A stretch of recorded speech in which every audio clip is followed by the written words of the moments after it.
afternoon. Welcome everyone to the Cannabis Industry and Market Subcommittee meeting. Present today are Alan Gandelman, Joe Bellick, myself, Pete Schaefer.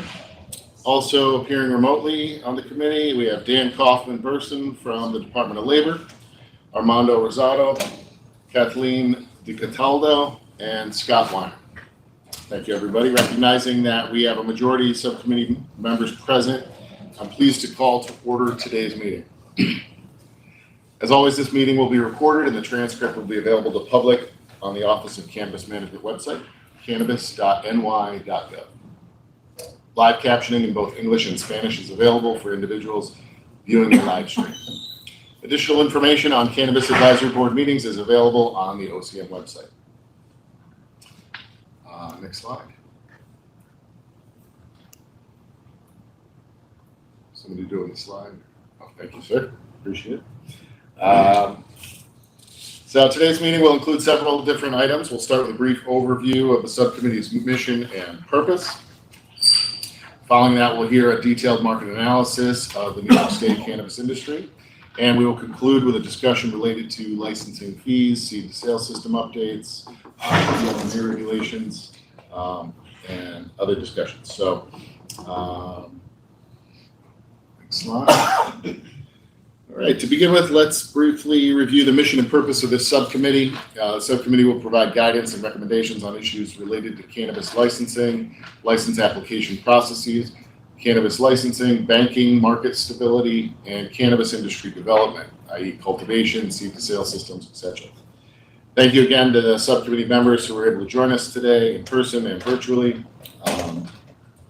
And for our next agenda item, we'll hear from the Office of Cannabis Management, Senior Policy Director John Kajia, to provide some important updates related to the market. John, please take it away. Thank you, Chair Schaefer, and thank you to the board members that are participating today. Wanted to begin first by just sharing a couple of high-level updates indicating some of the momentum that we've been building in the last couple of months, and then talk through some of the market metrics, some of the benchmarks that we're using to understand how the market is performing. So we've talked a lot about one of our big priorities is getting more stores open. The spigots are officially open. Incredible to see, since the injunctions were lifted at the end of last year, the speed with which folks have been getting their businesses operational. So just since the beginning of February, we've approved over 30 operators to start their retail sales. We're now at over 80 folks who are approved, even in all of them have had the grand opening. But an incredible kind of pace of momentum that we're building here to get stores open, and one that we expect to continue for the next couple of months. Critical to expanding consumer retail access. Two is a critical step to getting stores open is to identify where these stores are going to be located. So at this point, we have reviewed over 500 locations that were submitted by adult use applicants, micro businesses, and card licensees. To assess those for proximity protection. Most of those have cleared the first stage of proximity protection. So I'll touch on this a little bit later, but we have a lot more stores coming. Third is specifically related to licensing. There's two groups that we will be opening the licensing process for. One is the adult use conditional cultivators and processors, who will have till this summer to transition from the conditional to adult use licensing. They were able to apply as part of the general adult use application period, but not all of them submitted their applications, so we'll be reopening for them, and they will have till the end of the year. We are encouraging folks to get those applications in early, given the review that's required. And then the second license that we're going to be reopening and keeping open indefinitely will be the Type 3 processor license, so the global processor license. This is an important one because it doesn't add to our supply in the market, but these brands, these Type 3 processors, who will largely be entering white label agreements or buying some product and doing the finishing themselves, are going to be drawing from our supply to deploy their products. So we're very bullish about brand diversity in this market, and we want to make sure that there's as many of those licenses available as possible. A couple of other things to flag. We've issued our first research licenses. We will keep crowing about the fact that New York has, I think, the most sophisticated, most expansive research license available in the United States right now. And so for anyone who is thinking about ways to innovate with cannabis, New York is the place to do it. Really bullish about the ways in which folks can build new products, conduct deep science, and really help kind of lay this foundation for real innovation in this marketplace and do it right here in New York. Two others. Home grow is an issue that is near and dear to a lot of consumers in New York, and we have just at our last Cannabis Control Board meeting presented to the public our draft home grow regulations. It is going to go through the 60-day public comment period. We encourage the public to review these proposed regulations while they're out for public comment. Largely adapted from our medical rules, so there shouldn't be a great deal of surprises there. Essentially, it's 6 plants per adult, a maximum of 12 plants per household. But there's a lot of allowances in there in which folks can innovate and experiment with cultivating cannabis at home. Can I ask or make 2 comments, which I'm also going to make at the CAB meeting? The first one is, I just want to express my disappointment that, once again, the CAB was not consulted about the home grow regulations before the CCB voted on them. We didn't see them. We weren't given an opportunity to provide comments, something that people on the CAB have experience with and are interested in. So I don't want the moment to pass without just publicly, once again, I still don't understand why we're not being given the opportunity. I personally, not personally, but as chair, I think it's statutory that we should have had input into it. So I wanted to say that. I also wanted to mention, because you were talking about brands and the market, the article that was in the New York Times. And I don't understand why any store or anybody in the chain with a license from OCM who is selling, distributing, or processing an out-of-state product isn't losing their license immediately. I do not understand it. In my mind, that should be a hard and fast rule. It's hurting New York businesses. It's against the law. There are not that many of these people who have the licenses for us. I understand there may be some difficulty in figuring out if the product is actually from out of state, but I don't understand why we're not speaking very clearly that that is an automatic loss of license. You're out of the game. I can respond here. I mean, any operator in the space processing or packaging out-of-state product will lose their license, to be very clear. The existence of brands in the space, I think, has created confusion. Out-of-state brands has created confusion, but as John has pointed to, the brand license is a mechanism for brands to come in, both out-of-state brands as well as previous legacy brands and just brands that folks hope to create. But if that product is moving across state lines and we're aware of it, action will be taken 100%. And for the brands, you know, I mean, you all very well articulated how much people want to be players in the New York market. And if there are out-of-state brands that want to somehow establish themselves here, and they're responsible for their brand's products coming here with non-New York, you know, product, they shouldn't be able to sell here. I mean, end of the story. It's just, I think we just have to, you know, draw a line. You know, the enforcement is one thing, but I'm thrilled that you're making that statement again. 100%. And we do have 2 mechanisms as it relates to licensure. The ability, demonstrated ability to control against diversion is something that we will utilize in reviewing out-of-state brands as they're coming into the space. as well as our New York growers. So this is also a requirement for our New York operators. Thankfully, from my understanding, I think folks have been very understanding of the consequence of diversion. But we always are vigilant to that, and that's a pretty open and shut case for us. Excellent. Sorry. Thank you. And maybe one point I would add to that we will be putting out more communications around this for folks who are looking at this brand license is there are two paths by which a brand will be able to operate in this space. One is to apply for a Type 3 brand license, which allows you limited plant touchability, but you can engage in white label agreements. The other is to be a true party of interest in one of our existing processors or cultivators. But through one of those two mechanisms, all of these brands are going to be known to the office. And we don't want to give the impression that there's going to be ways in which brands will be able to have products on the stores without being known to the office. We're taking this very, very seriously. It's going to be, our approach is going to be built in very close alignment with our enforcement efforts. But we hear you loud and clear, and this is something that we are looking at very closely. Good.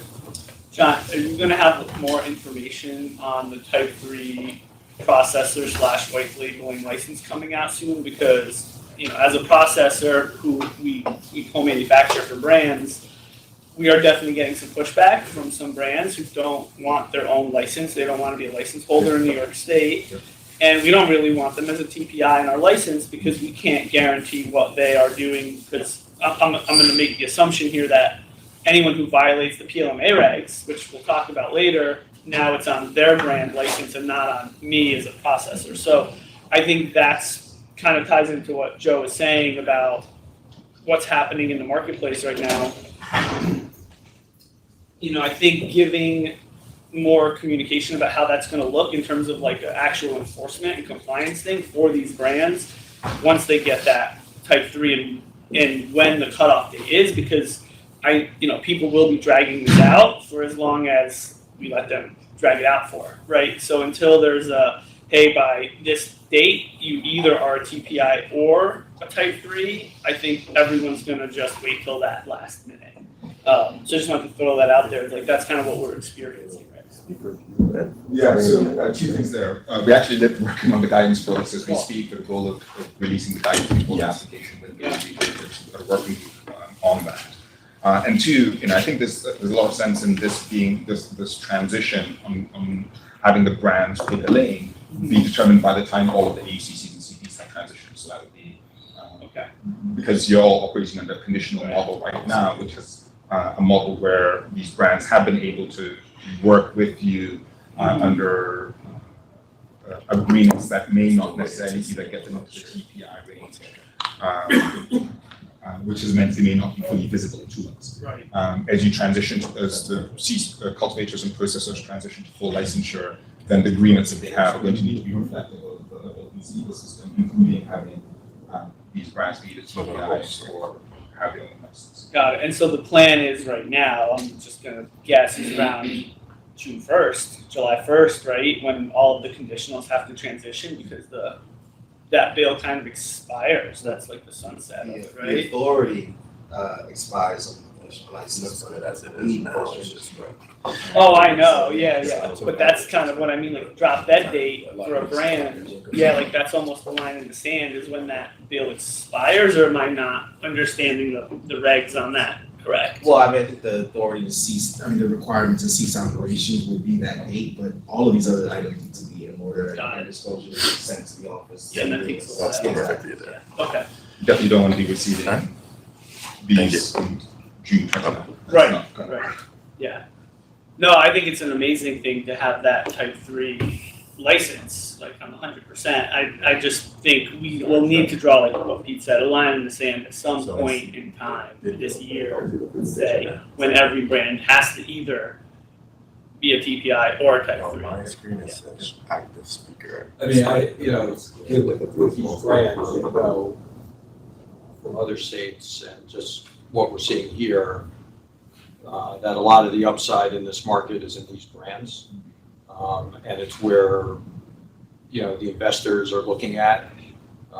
So I just, again, think people have to play by the rules, and if they're not, they shouldn't be here. I just want to reframe one thing that was said, Alex, to your point. It's not necessarily the choice of A, B, or C, right? By nature, a brand, and obviously a brand has a deal with the state, but is a TPI, right? It's not a choice to become a TPI. Now, disclosure of agreements is a separate step in that. But to be clear, under our rules, that revenue sharing agreement that you have, that white labeling deal that you've made, makes you a TPI. And so we're talking about is disclosures. Yeah. I think from that point of view, but the Type 3 license allows them to not be tied to a single operator. I think that's attractive to a lot of folks, but I just want to clarify that we're really talking about knowing exactly who's doing it. Because again, even as it relates to enforcement against illicit activity, that's a huge sticking point now as we go through the evolution of the market. It's really going to be about protecting ownership and the restrictions that make our market viable. Next slide. So in the interest of time, because I do want to leave time for robust discussion, just a quick rundown on our numbers. Sales are ticking up. We're at $174 million. We're well on our way to 200 by the beginning of March. I don't think we had reconvened since we got some of the revised CGS data, and we have 9.2 million reported from the CGSs so far. Still a couple of missing reports there. So at $183 million since our first sales, December 22. Good progress, and I think sets us really on pace for a blockbuster 2024. Next slide. This just shows how our sales have been growing and the number of licensees we have reporting each month. So a couple of things I will call out. December at $27.3 million, December of 2023 at $27.3 million, our best performing month by a significant margin. And part of that was because December had a slightly longer reporting period, but I think indicative of the momentum that we're about to hit, and fully expecting that we're going to be seeing consistently $30 million plus months moving forward. Two, there's some, it usually takes our new licensees 2 to 4 weeks to figure out the reporting system. And so we continue to there tends to be a little bit of a lag in the reporting between when somebody opens their door and when we have good, clean data coming in from them.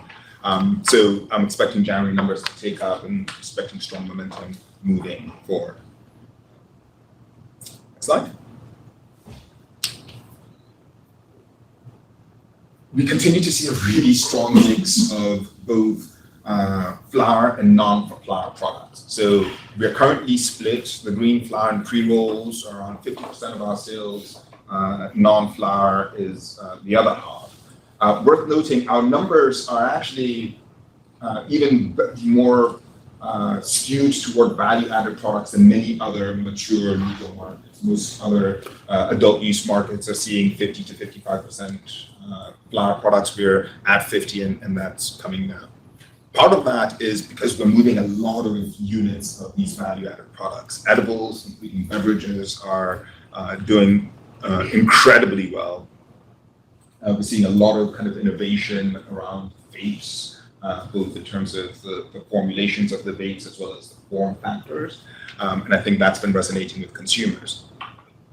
Our pre-roll unit sales are continue to grow strength over strength. So the share of our pre-roll market continues to be about twice what it is in most other markets.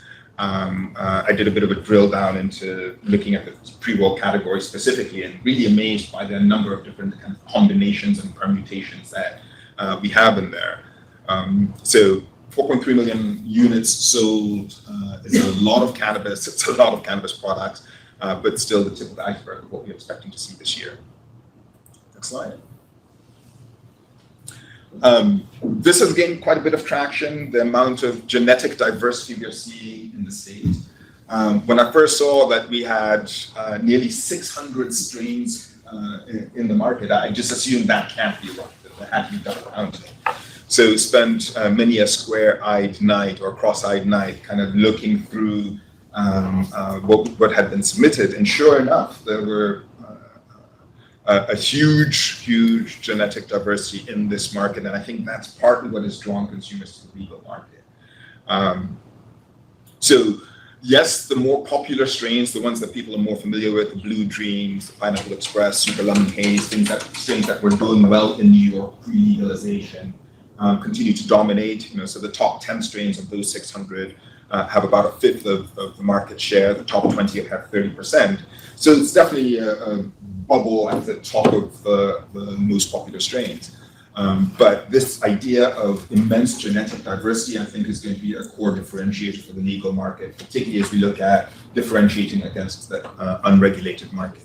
There are just not many illicit dispensaries you can walk into where you're going to find 70 different types of flower available for sale. Next slide. Speaking of brands,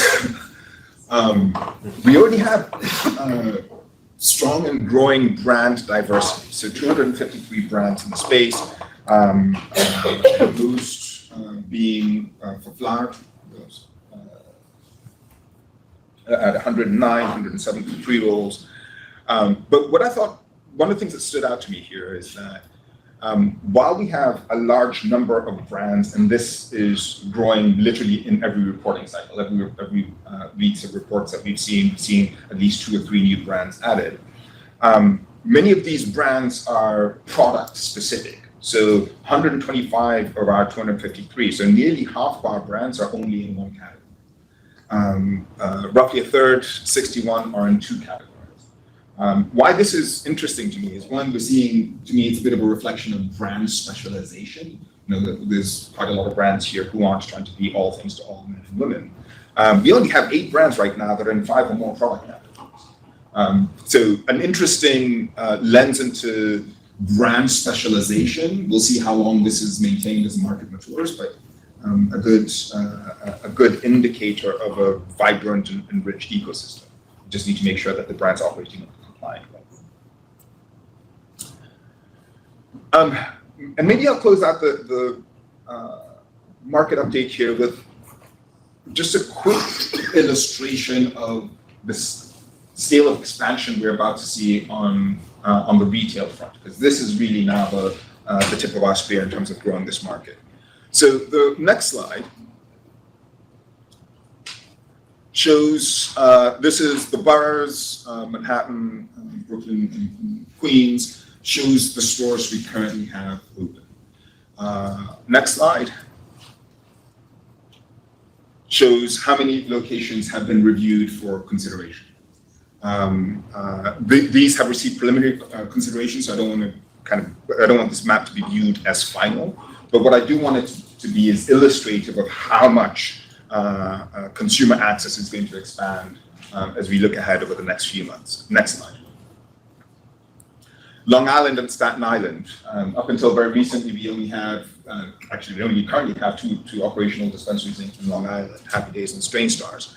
But if you look at the next slide, you see that a lot of density coming down through Brooklyn into Staten Island and east through Long Island. So really important expansion of consumer access there. And then the final pair will be for the rest of state. This is basically North Manhattan going through Plattsburgh, top of the state. So this is the current layout of stores that we have approved, and the next slide shows the expansion of that. We're obviously seeing a lot more geographic distribution, and most of it centered on our major population centers, Buffalo, Syracuse, Rochester, and Albany. But also and Binghamton, but hard to see that folks are starting to find some of these smaller municipalities where there's an opportunity to build dispensaries or a micro business, and we're excited to see that expansion. John, can you just explain what those colors were? Sure.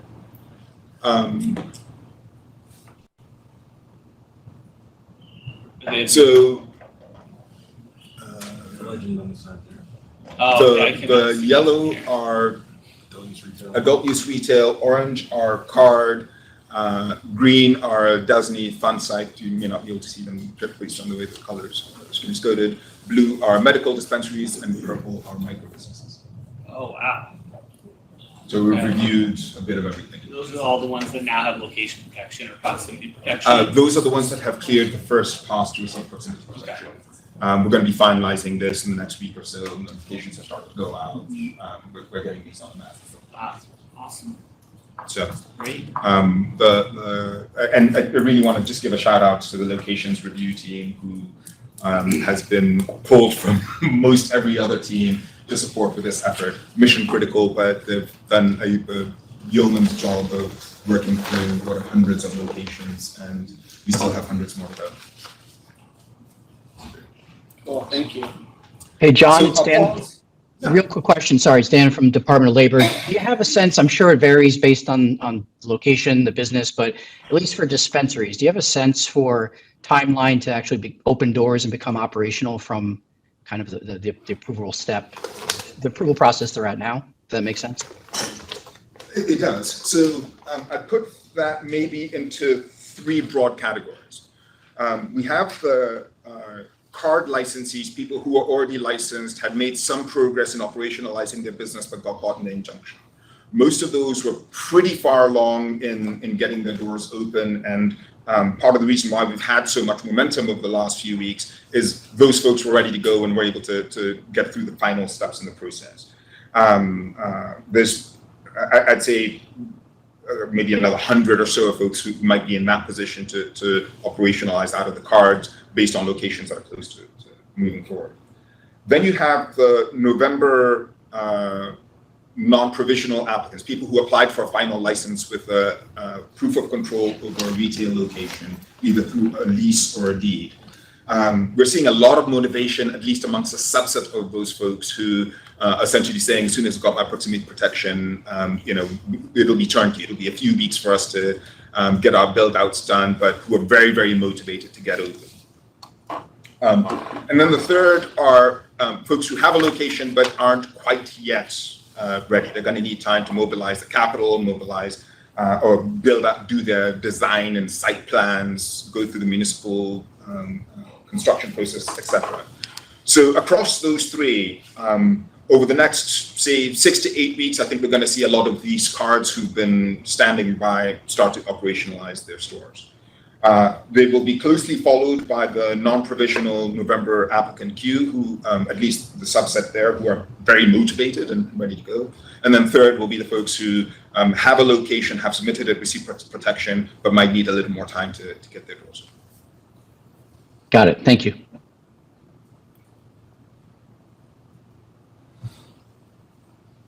Okay. So, barring any questions specifically on market trends, data, I think we can jump into the discussion today. Great. Thank you, John.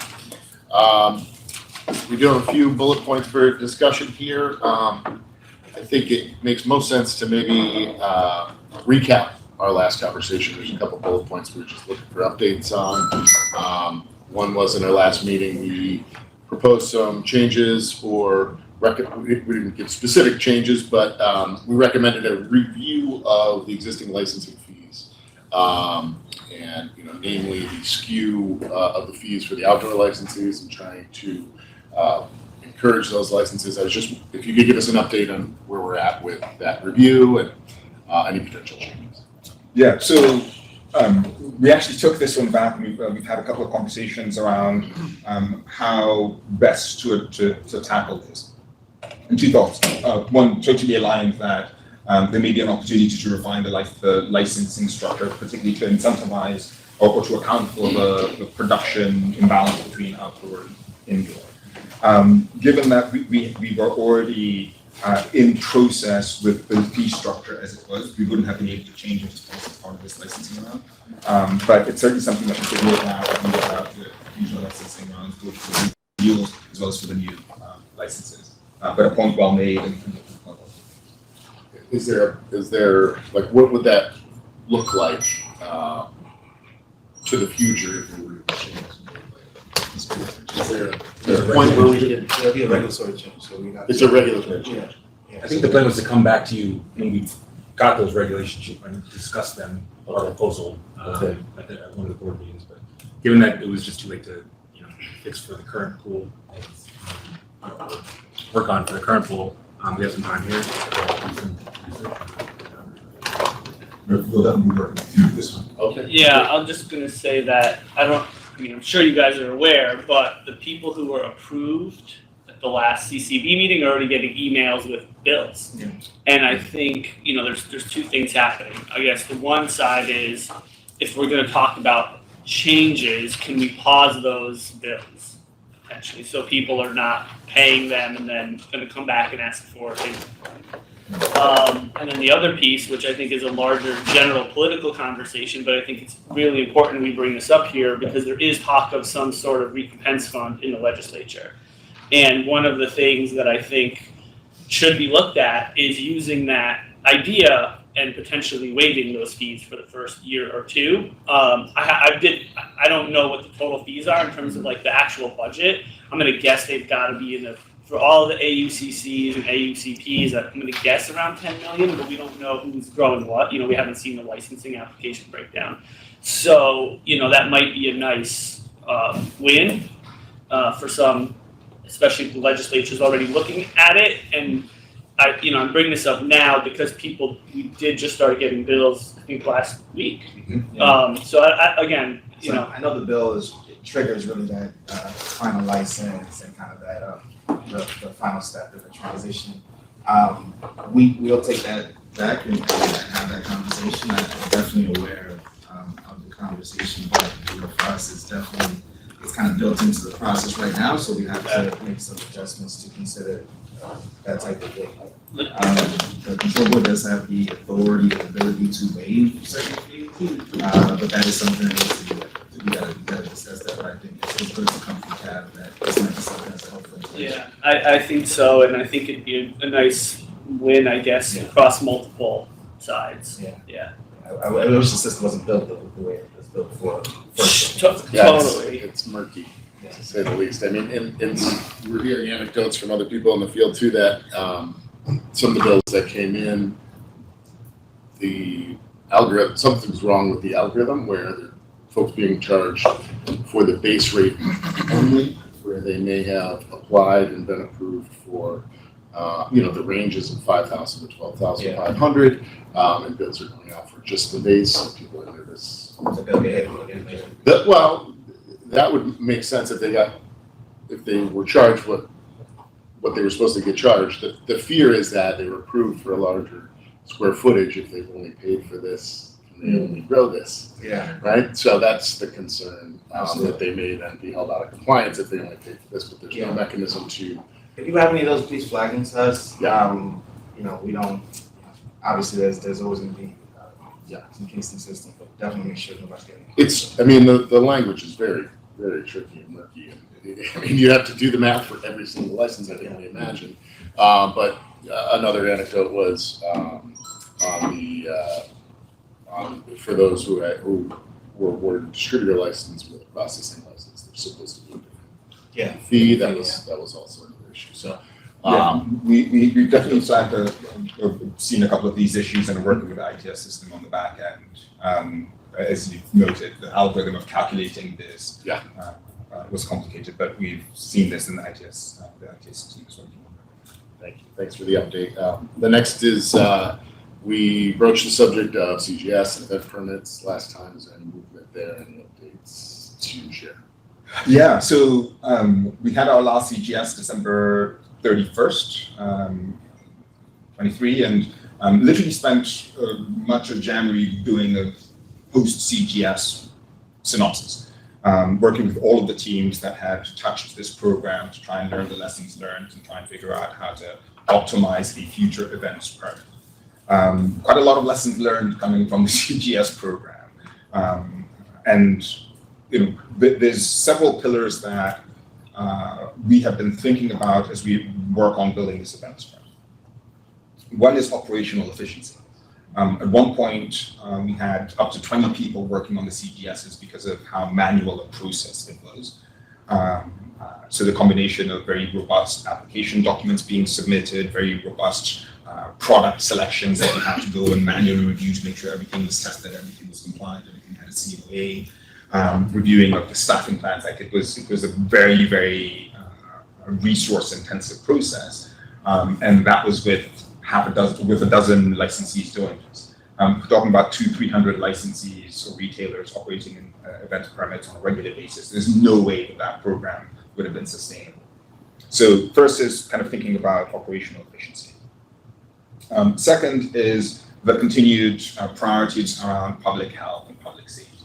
We want to make sure that both our licensees and the personnel are safe at these events. We want to make sure that the public is safe at these events. And this is going to include decisions around, or questions around consumption at these events, which is a subset of part of the interest that is driving it.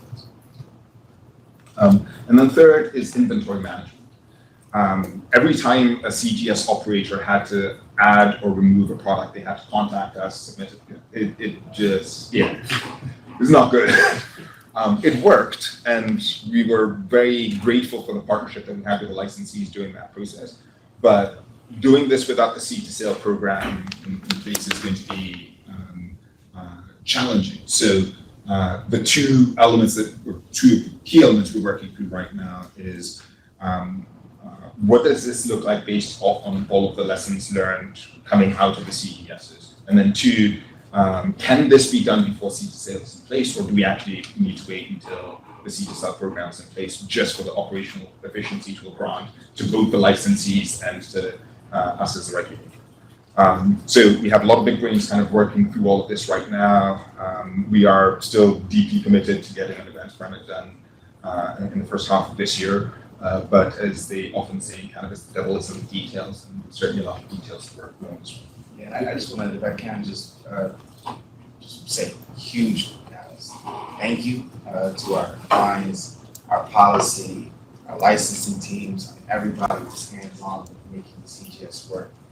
These two right here next to me, Damien and John, fought internally to make it happen, and we built a strong program. But as we went through it, it got a little hairy. So we just want to make sure that as we create that access, that we how to work more efficiently. Folks were complaining a lot about the back and forth with the office on compliance stuff, and so we just want to run smooth, and we think it was really valuable. I just wanted to thank y'all for that work. I think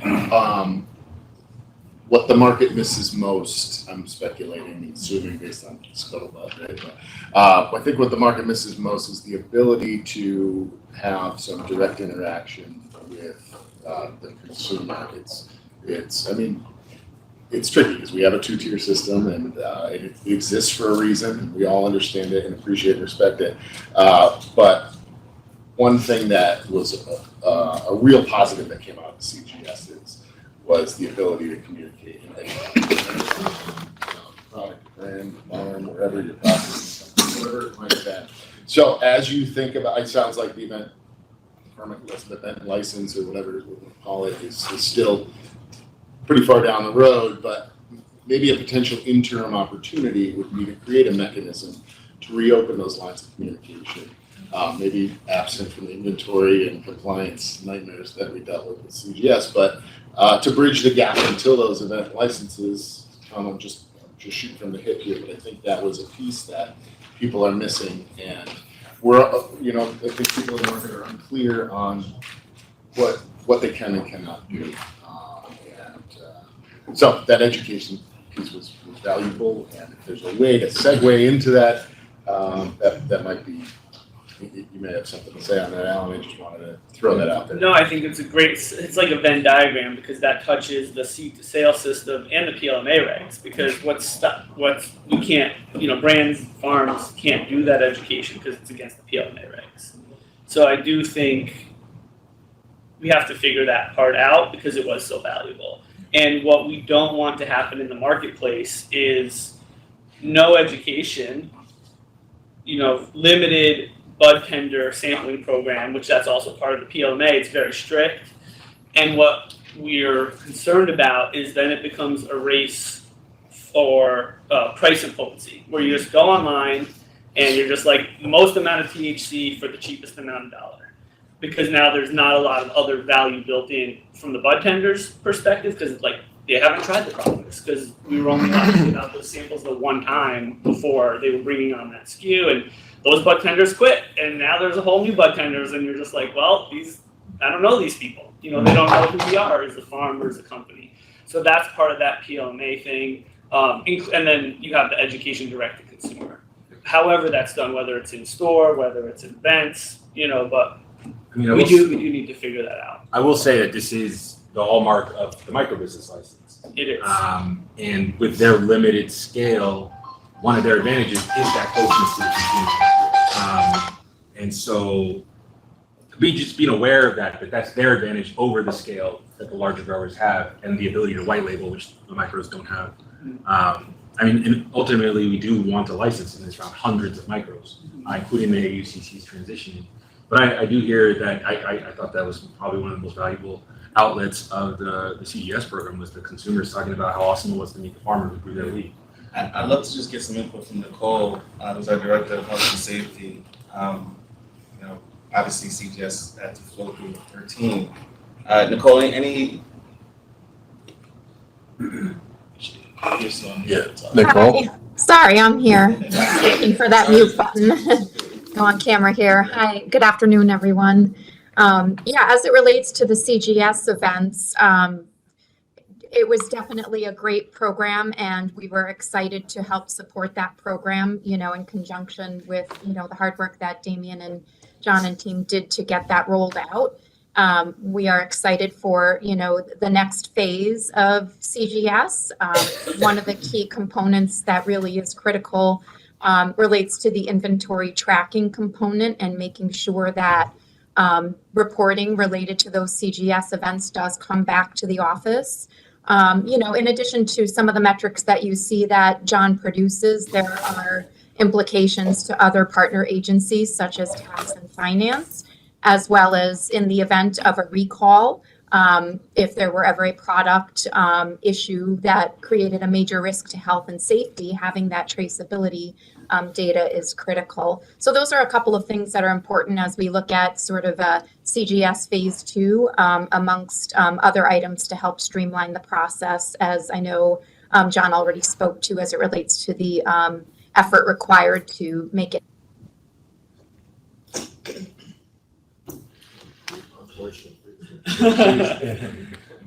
She's on a roll too.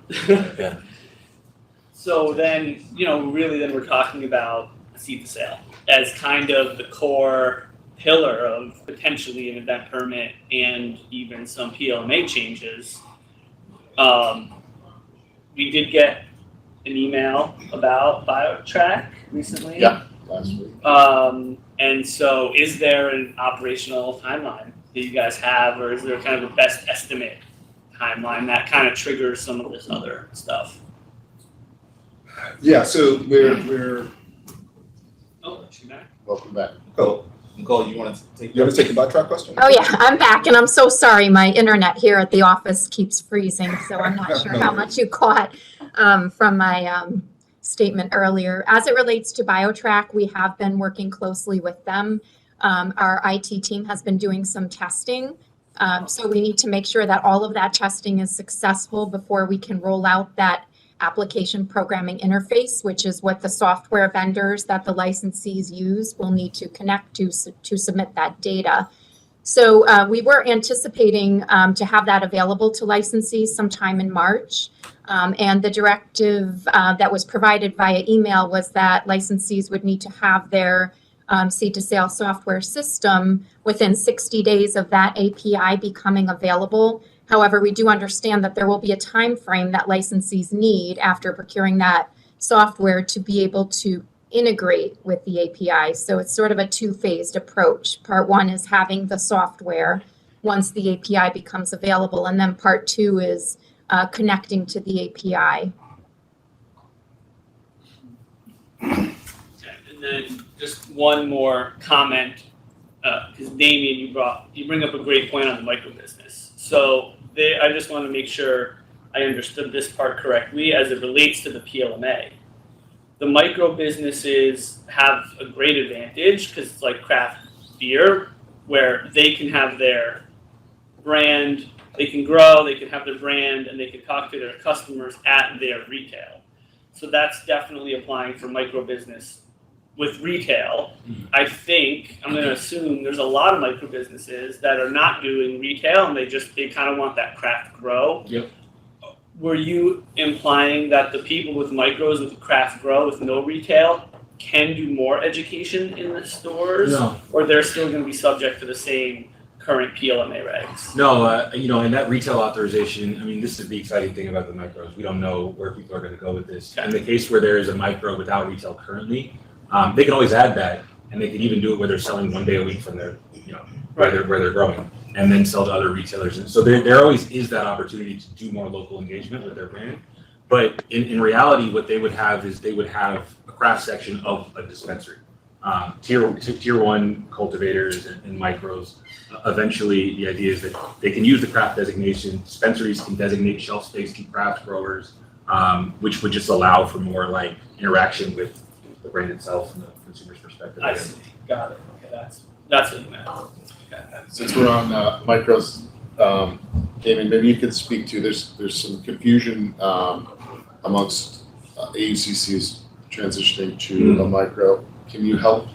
I don't mean to put you on the spot. No. You seem to be the expert on micro. I had this conversation yesterday. Okay, so maybe just give some clarity to the folks that are transitioning from AUCC to a micro that ended up in a lottery and why, and just help explain that. I've got a couple of calls on that. Yeah. And I don't know the answers. No, I was just talking to AUCC yesterday. I was a little emotional about this, but when I explained it, they understood.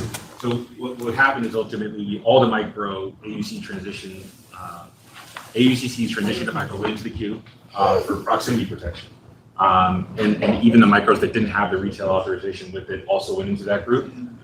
So it was just, if you were, in the top of that queue and you were going for a retail location, you got proximity protection if you were going to get it, which was important for us to get established before jumping to the micros. I think the other challenge is that if they weren't at the top of that, we still have to get all the retail dispensaries located and site protected before we can check their retail. You know what I mean? So there was a confusion with that license because of its retail authorizations. But that work is starting now. I believe all of the AUCC transitioning to cultivator, distributor, and processor have been assigned or have been issued deficiencies yet. And the team is moving on to those who are. Yeah, thanks. If I could just add one thing, I know for the uncertainty for AUCCs, the goal was you can transfer what you want to transfer. Everybody understands that the retail component may be delayed, and that's why the sorting. But we do want, there is the flexibility to transition to micro and then just work with you all the time to find a suitable retail location if you're not operating out of the same space in which you're cultivating, and if there's not a proximity issue present. So it's in order to, you got to deal with the retail issue, you got to deal with the proximity issue, but we want folks to be comfortable and focus on just transition to the license, and then we can continue to work moving forward on identifying a workable retail location for that business to operate from. Okay, so just a follow-up question. If there was an AUCC transitioning to a micro license at a location approved by municipality, that That might not work. might not work The because of the retail- proximity. Exactly. Okay, so it's a location. If a retail applicant was awarded at one of our board meetings and is higher in that queue, it would. It's because of location. Yes. Thank you. But again, just for the reminder for the conditional cultivators who are watching, in the FAQ, we did outline a pathway for them to continue growing under their conditional license while they're building out their micro. If they're transitioning from an outdoor grow to an indoor micro, mixed light micro, they can continue growing under the conditional outdoor while they're building out their facility. They just can't do the same both concurrently. So they would be able to finish their outdoor and then start their And micro. then transition immediately. I mean, they can be building out their micro while it's being built out. They can be growing outdoors. When they harvest their outdoor and their micro's finished, they can move their operations to the indoor. They just can't do both at the same time. Understood. So if they start an outdoor crop in May, they can grow it to finish, but they can't start their micro. No, it can extend to the end of the year. As long as they don't start their mine. Yes. Thank you. That's helpful. I Yeah, don't those know- micros are gonna take 6 to 12 months or Yeah. 18 months to build. I don't know that was clear, so thank you. Yeah. That I think answers a lot of questions. I know we only have, the 500 pounds that they can buy from the open market, which is also something that. Yes. okay. Yes. Something I need to tell the new micro licensees as well. We're gonna probably have to do a lot more communication with the micro licensees. It is a brand new license. Yeah. They are authorized to buy up to 500 pounds of biomass distillate equivalent a year. And that's how they would probably get their retail going to kick off while they're actually growing product. Thank you. I know there's only a couple minutes left. I just want to put this out there as something to consider as we're all getting up and running on BioTrack and seed to sale throughout the industry, right? It's from seed to literally to retail. So there's a lot happening. The thing to consider in this transition phase, as we are making sure everybody's compliant, is that even if folks are getting up and running on their track and trace system, whatever software they may use, it's important not, the way it's currently set up, it's important not to wait till the last minute, even though there's a 60-day buffer. We are an example of someone who's up and running on a track and trace system, but you have to essentially keep two things going simultaneously until the API actually gets into place.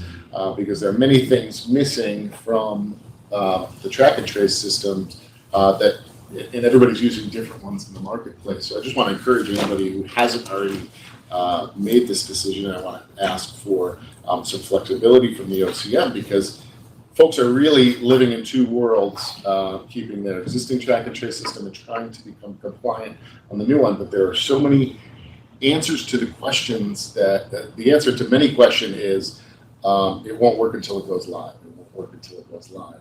And that's a tough place to live in, because operators and retailers are two systems trying to get the track and trace up and running. An example is we're doing COAs on a batch after harvest and assigning lot number, and that lot number is not carried all the way through in a track and trace system. It changes 7 times before it becomes a jar going to a retailer. And that's a challenge, on the cultivation end, and same with extraction, processing that.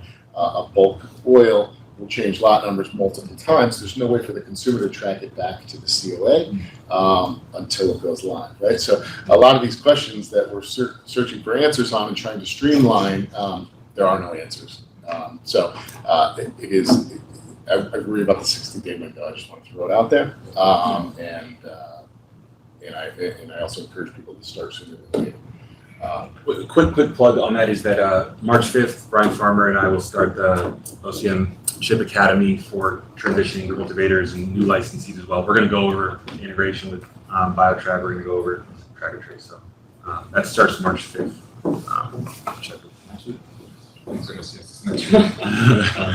You definitely echo that. Start early. I think the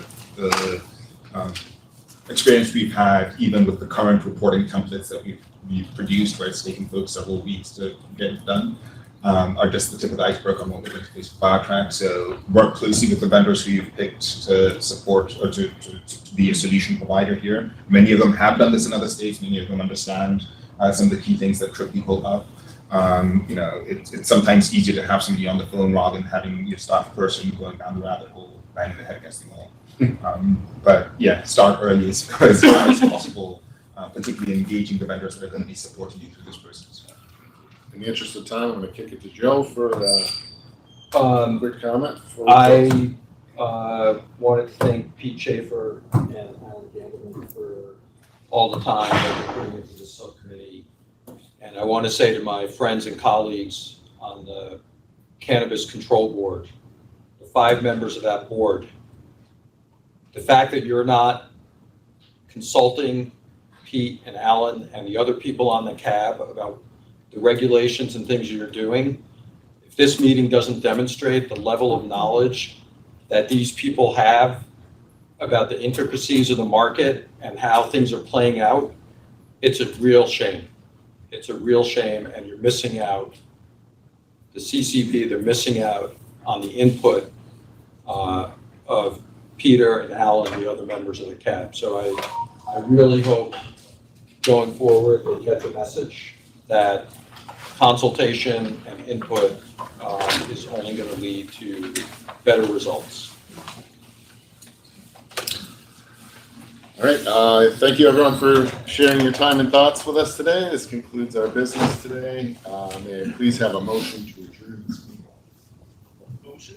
Second. All right, any discussion or questions? I think we need to move on to our full CAB meeting, so thank you. Hearing none, I will call for a vote. All in favor? Aye. Aye. All right, motion to adjourn carries, and we'll now adjourn. Thank you. I will take a few minutes before we start the.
Johnson, Dr. Janella Chin, Peter Schaefer, Joe Bullock, and Alan Gandelman. As previously stated, next, move to the end, please. Restrooms are through that door. Just be mindful, all sound is picked up at the microphone. And we are at capacity, so if you step out, we have an overflow space and space in the lounge with the doors open. You can still hear the meeting. We're at 108. Chair Bullock, will you begin? Excellent. We're live. And we will stream in 5, 4, 3, 2, 1.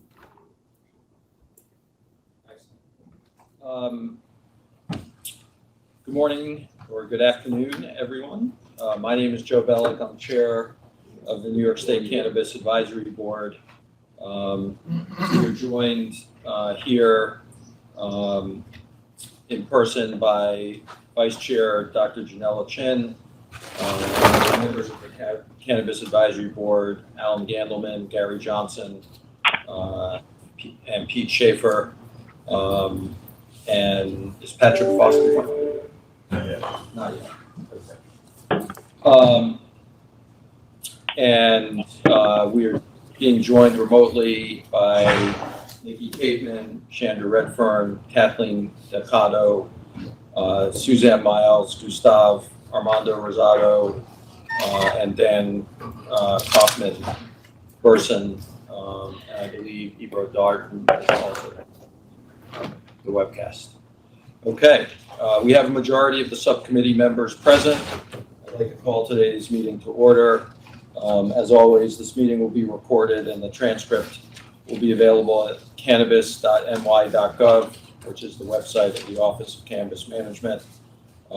We are joined by the Executive Director of that office, Chris Alexander, to my left.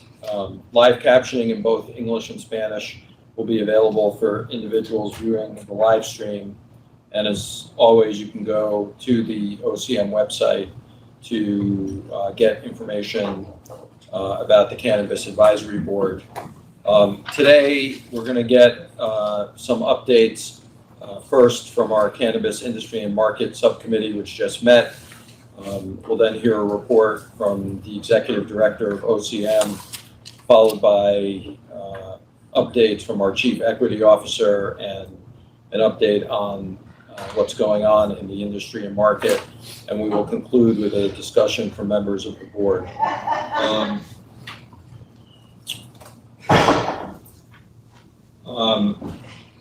We're going to be, I guess, discussing a number of issues today, but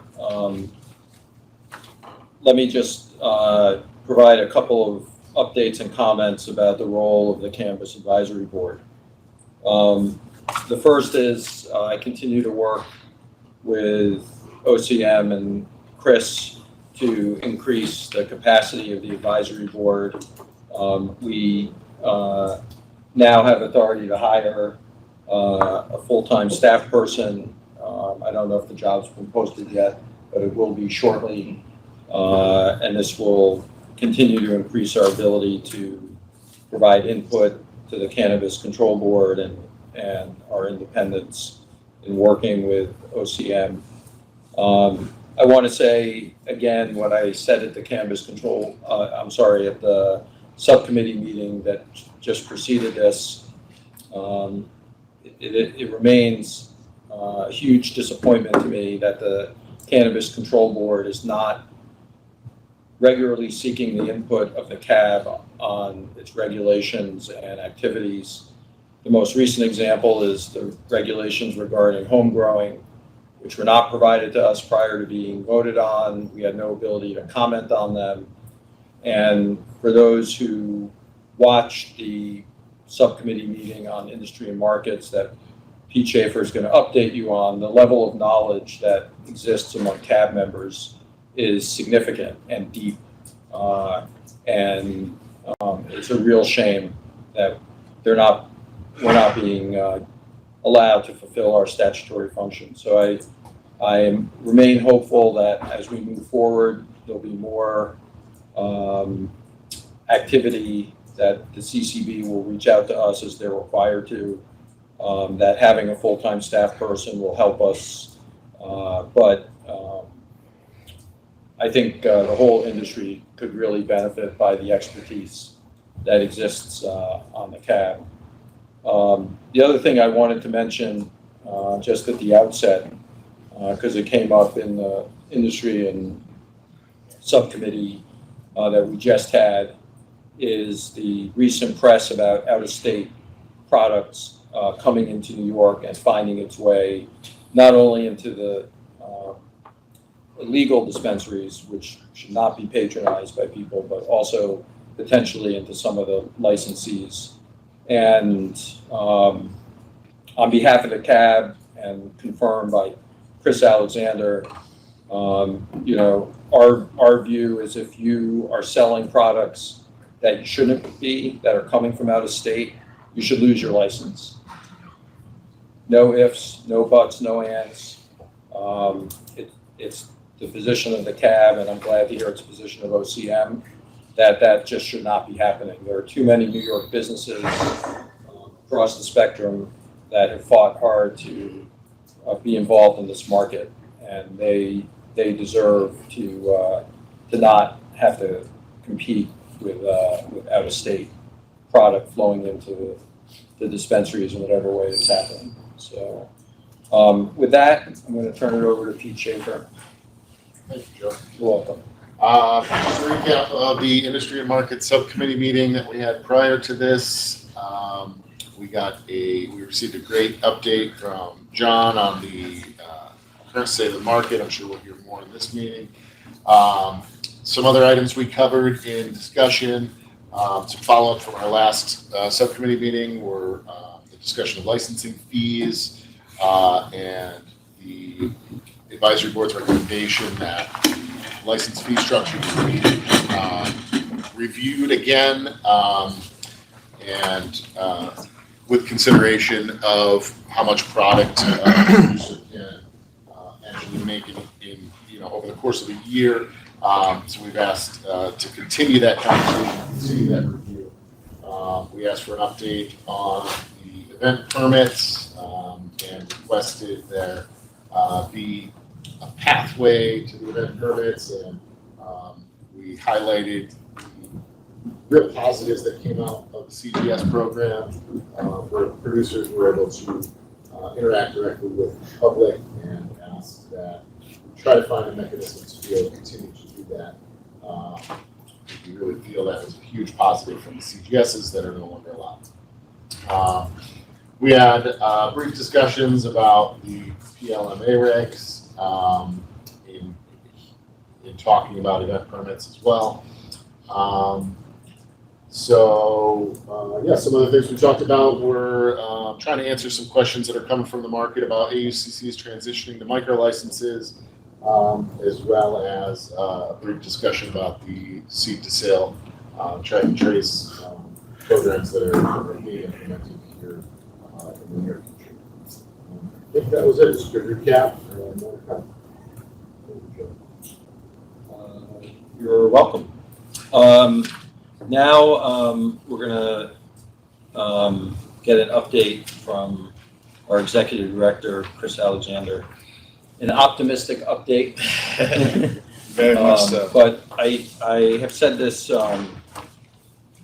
before, and I just want to say it again, that this is a brand new market here in New York, and it's a brand new industry, and Chris has been trying to shepherd this through. I think it's just important to remind everybody of that. And, Chris, I applaud your courage trying to keep this thing on track. I know how difficult it is, and it's easy for people to criticize everything that happens. But I personally just want to say thank you to you and applaud your courage in trying to keep this moving, despite all the bumps in the road. Thank you, Joe. I really appreciate that. And I did not pay him to say that, but I do appreciate it. It has been a challenge. Good, because I want to make sure that we know, that we understand that we're supposed to be criticized on this road. Yeah, appreciate that. So we've got a lot going on, obviously. It's great to see this is one of our best attended CAB meetings so far. And I'm so excited to be at this point in the conversation to get down really to the nitty gritty of what this board is going to be focusing on for the foreseeable future. And that is getting revenue out the door into the hands of communities who need it most, who can put those revenue dollars to good work, to local organizations as well as local governments who can use this additional funding for really important projects. So I'm excited to talk about the fund at our next subcommittee meeting following this, but just wanted to lead with that this is really an exciting moment for the CAB as well as for New York Cannabis altogether. I want to start with what I talked about at the last control board meeting, which is where we are in licensing. And some of the bumps in the road definitely are controllable, and some are definitely not. And for this one, this is a challenging, complicated process to ensure that everybody that's getting licensed meets our eligibility requirements, has provided all documentation to the office, but also that they have an opportunity to ensure their application is full and complete. So our team has been going through, and I want to give a massive shout out to our licensing team, people who really have just been, for the last several months, just going hard to complete this review and make sure that we're licensing the right folks to operate New York's cannabis businesses. They are really begging and asking our applicants across the state and the country who are applying to enter New York's cannabis market to be responsive to cure requests. There's a 30-day mandatory required cure that we put into the statute that we are really living by right now, and that gives time for folks to make sure that the applications are complete, but it also kind of holds up the system a bit. We have hundreds of deficiency letters that are currently out to applicants. We want to give you an opportunity. We want to give you that license and give you the green light to get going. The big ask for us is that you are as responsive as you expect us to be to that request coming back to you. And the identified email that you provided to the team as your primary contact for the application is where you're getting those requests to cure. I know folks may identify issues in the application and try to send an email to me or to whoever in the agency to get it rectified. That's not the way to do it. You've heard on multiple webinars and through our FAQ and public documents, respond to the licensing team member that's reaching out to you, because that ensures that your submission is properly documented and included in the record. We can go to the next slide. So as I said, and we talked about this a little earlier, we've got just under 7,000 applications for adult use licenses. 5 license types were made available at this window. We're processing through. We've talked a lot about the AUCC, our conditional farmers and conditional processors transition to other license types. I'm going to harp on that one as well. That we did provide opportunities for those licensees to transition to new licenses. In the previous application window, we will be reopening, thanks to recent action by CCB, will be reopening their application window so that they can also complete that transition. Those programs do expire in June of 24. And so I do not want to be having a conversation in July of folks who did not submit paperwork and are asking for extensions. Please move as quickly as you can to get your transition done. You are able to transition to multiple license types, but you all make the best decision as the business decision as long as you move quickly in that regard. You can go next one. As I talked through it, the application review and deficiency process is lengthy. Folks are definitely getting multiple emails from our team. The C certification process and deficiency associated with that review is distinct from your general application process review, and so you may get deficiency notices from different emails from OCM, but the goal is just to be as responsive as you can. Some of the common deficiencies that we've seen are, of course, people not disclosing those true parties of interest, fingerprints. There is, while we have changed much of New York policy as it relates to previous marijuana convictions, there are certain convictions that do make you ineligible for licensure. And so fingerprints are required to ensure that folks are properly eligible. As I said, you have 30 days to submit those corrections, and we really need you to do so as soon as possible so we can get those licenses out the door. The next one. So as folks do get their final license, we are really excited to, this is previous meeting, the control board was able to approve 109 final licenses. We are really excited to get those licenses out the door. Each final license issued is soon followed with another communication about payment of a fee. We did talk about licensing fees in the industry subcommittee meeting, but payment of the fees required, and then you also will get for our retail operators in particular, a roadmap in terms of getting your business operational, ensuring that you've done all the things required in terms of getting community support for your business to operate and the local approvals that are required. Next slide. So I'm sure we're gonna have a lot more questions and conversations around the licensing process. We are really excited, and I think John gave a great presentation on what's coming based on locations that have been reviewed and approved, or at least preliminary approved for operations, and we're excited to see those businesses launch. In the last several weeks, we have tripled the amount of dispensaries in the state. I know that's still not a lot, but we are marching towards a goal in which all New Yorkers have access to safer, regulated cannabis product. That goal does not allow us and really still ties to expansion of our medical program. And so for the first time in the 7 years that the medical program has been operational, we have launched this medical cannabis program campaign. And this campaign is really focused on ensuring that patients, healthcare practitioners have access to information about medical cannabis. We were not the first state to have a medical program, but we definitely want to be one of the first states to have that program grow after legalization for adult use.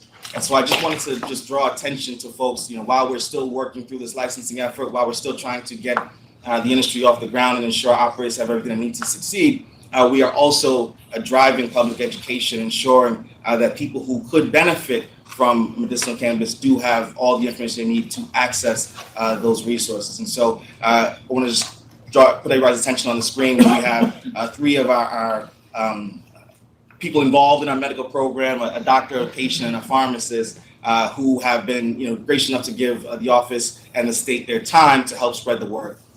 We have the campaign so far. We've had almost 10,000 patients join the medical cannabis program. We've made it as easy as possible for medical cannabis patients to become those patients by allowing for auto registration at the dispensary. Should you, of course, just have your condition certified by your treating physician, you're able to go to a dispensary and essentially register within the program automatically. This effort is going to be ongoing for some time, but I just wanted to articulate to everybody who's watching, we believe that cannabis is medicine, and our effort to increase the patient population is just trying to make sure that everybody else also understands that fact. And so there's a lot of education materials that we've developed and put online, and we're continuing to also have a in-person tour where we are educating populations who could benefit from medical cannabis of the benefits of that program. We've been running around the state doing that for the last couple of months, and we'll continue doing that. And you can see all the dates posted both in our newsletter as well as on our website. So I think that's it for me. I'm going to turn to Damien, I believe, to give an update on the efforts of the CT. Can I just not put you on the spot? But the members of the CAB get a lot of inquiries about the licenses. People want to know when there are going to be more licenses. Some of the questions are specific, like, what's going on with the December queue. When do we get more licenses? So I think there's 2 conversations there. The first thing is, just getting licenses out the door, and that's what I was speaking to a little while ago in terms of the application review process. For applicants who have applied for retail business or other businesses in the December queue, we will be releasing that queue any day now. We have sorted those applicants, and again, the sorting and queuing process was really tied to retail locations, so that we have some way to prioritize location review. I know that's another subject of conversation, and we can talk about that as well. But the purpose of that queue, again, was just prioritization of locations. December queue should be released shortly. We are, in the meantime, though, for AUCCs, for AUCPs, we are processing those transitions as quickly as we can. We also have, of course, our micro licensees. We were able to issue a couple of micro licenses at this last board meeting. And so the process continues. We have another CCB meeting coming up in March, and the office is pushing to have more licenses go out the door, more than we just previously issued. And so every board meeting for the CCB will include additional license types going out. I think the second part of the conversation really is more opportunities for folks who missed this last opportunity. And we just want to emphasize this is just the beginning of New York's cannabis market. We believe in a measured rollout so that the market doesn't crash. You've probably heard me say that quite a bit. But we also don't want to create scarcity in the market. This is not going to be the one opportunity for folks to apply. Unclear exactly the date for another application window, but we're going to be, monitoring the rollout, monitoring supply trends to ensure that we are able to, essentially responsibly issue additional licenses and additional application windows.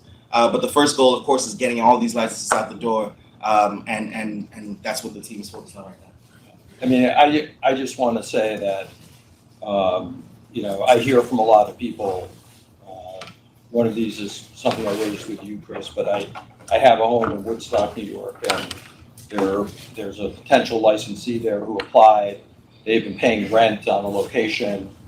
I got an inquiry from the landlord, because the landlord is worried about having a property that's not rented. The licensees are upset because they're paying rent and don't have any idea. They were way down in the lottery, but it still wasn't clear to them where they were going to be. The point of it is these are real people's lives. People who spent money, invested money, and it trickles down to other people in these cities and towns who own property that they're renting or whatever. So, the more clarity I think people have about when the licenses are coming, where they are actually in the queue to get them, and the more licenses we can get out has to be a top priority. I know I'm not telling you anything you don't absolutely. know, and you're probably more in touch with people than I am. No. But even the ones I hear about, it's real financial situations and concerns about their futures and their families' futures. So Yeah, I want to just say to everybody listening and joining us, that doesn't fall on us lightly, right? We have to move with pace because we've designed a market for small businesses, and we understand that small businesses do not have the same type of runway that more capitalized folks do. And so speed is we believe in speed too. We want to make sure that these operations are able to run. The challenge, of course, is meeting all the other statutory requirements while still balancing what that rollout is. As for folks who have current commitments, the November Q group, for example, and on the retail side there, the priority has been getting those licenses out, getting communications out regarding whether the location is viable or not. And I think much of those communications have started to go out or have gone out already. And so I think for folks whose locations are not viable because they're too close to a school or place of worship, we will also be notifying those as soon as possible so that they know they can let go of a location if they've made a short-term commitment. Hopefully not people that make long-term commitments, but that's why we created the conditional lease avenue so that folks do not have to make those commitments. But we fully understand and receive that, and the goal has been to move as quickly as possible while still meeting all these other requirements. Damien, did you want to take over? Yeah, let's do it. Promoting access. Move to the next slide. So what I'm going to go over here is just walk through the licensing process from the perspective of the C applicant, how we worked with them to get them into the pipeline, and the results of that work that we saw at the last board meeting. So three-pronged approach to the application system that New York just launched was, greatly informed by the difficulty people had in applying for licenses in other states. So the application we did create reduced as many barriers to entry as we could. For many, it could be completed in an afternoon. It was accessible, all online. We designed it with accessibility in mind, and this is coupled with the fact that we did a lot of outreach in advance of the application opening. There were a lot of community groups and organizations that were primed to start helping their community members apply for these licenses. There was a lot of effort on the part of the external team to do a lot of outreach across the state. I believe about 20 adult use licensing, in-person webinars and trainings, workshops happened. So those two factors, coupled with the fact that we had 60 community-based organizations actually helping people fill out their applications, they helped about 800 applicants complete their application. So those three things, an accessible application, a lot of outreach, and the assistance that the applicants got led to a significant amount of our applications coming from social and economic equity, the vast majority of them being social and economic equity. Let me go to the next slide. So my team is tasked currently, and big shout out to Dan and Department of Labor. They're also helping us with this process, but we are reviewing the C applications separately from the license review process. We're actually able to do this a lot quicker than the proximity protection, the background checks, and the location review. So we are, kind of jumping ahead and reviewing as many C. So a lot of applicants will hear about their C certification in many cases before they'll hear anything about the license that they've applied for. But that's just so we can make sure that when they are up for review, the C certification is not a barrier or an impediment. Yep, next one. So at the last board meeting, we issued 109 adult use licenses. 66 of those, 2/3 of those were social and economic equity certified. About a third are minority-owned businesses, a third are women-owned businesses, and 10% are minority women-owned businesses. CDIs, together with extra priority and CDI, individuals from CDIs comprised about 12% of the applicant pool. Service-able veterans and distressed farmers closing that out. This number of 109 licenses also includes the AUCCs and AUCPs transitioning. 45% of those applicants applying to transition were social and economic equity. The micro business license, we issued the first ones of those in New York State history. 60% of those were to social and economic equity certified businesses. Similar split to the larger breakout there. A lot more service-able vets, went for the micro business license. We still had some extra priority, and at least half of the licensees were minority or women-owned businesses. So the retail licenses that we issued were probably the most diversely owned. 88% were social and economic equity certified. This number was largely driven by minority-owned businesses and women-owned businesses. And I want to point out that 60% of this first pool were minority-owned businesses, 50% women-owned, in comparison with national rates of 16% to 18% for both of those groups. It shows that the work that we put in at the front end and the accessible application, it just led to an applicant pool that looks a lot like New York State does demographically. And so we're very happy with the results. We do expect these numbers to continue as we continue to issue more licenses in that range of 70, 80% for social and economic equity. It was also split pretty clean down the middle for New York City and the rest of the state. The applications that actually came in for the non-provisional retail dispensary licenses were pretty evenly split, 49, 51%, rest of state, New York City. So we didn't actually need to do anything there. But the diverse ownership of the retail tier is a huge goal for the office that started with card. And it carries on with this because these are the gateways for brands to get on shelves. And what we know about these stores in other states, when they are owned by minorities and when they are owned by women, those brands have a better chance of getting on those shelves. And so very excited at the prospect of these licensees getting off the ground in the coming months. A lot of these folks, now that we've licensed them, we've spoken to them. Some of them are a lot more ready, like John was saying at the beginning, a lot more ready than others. But we will see some of these folks get online in the next few months, and some will take 3 to 6 months. Go to the next slide. Business development support. I want to highlight a couple of completed programs. The Card Accelerator that worked with a lot of our retailers over the last year created over about 1.5 million in value for our card licensees, and they helped card licensees through their consultation and support services avoid 60 predatory deals. Of the retailers that are currently open in New York State, 34 of them received direct technical assistance from our academy and the Card Accelerator.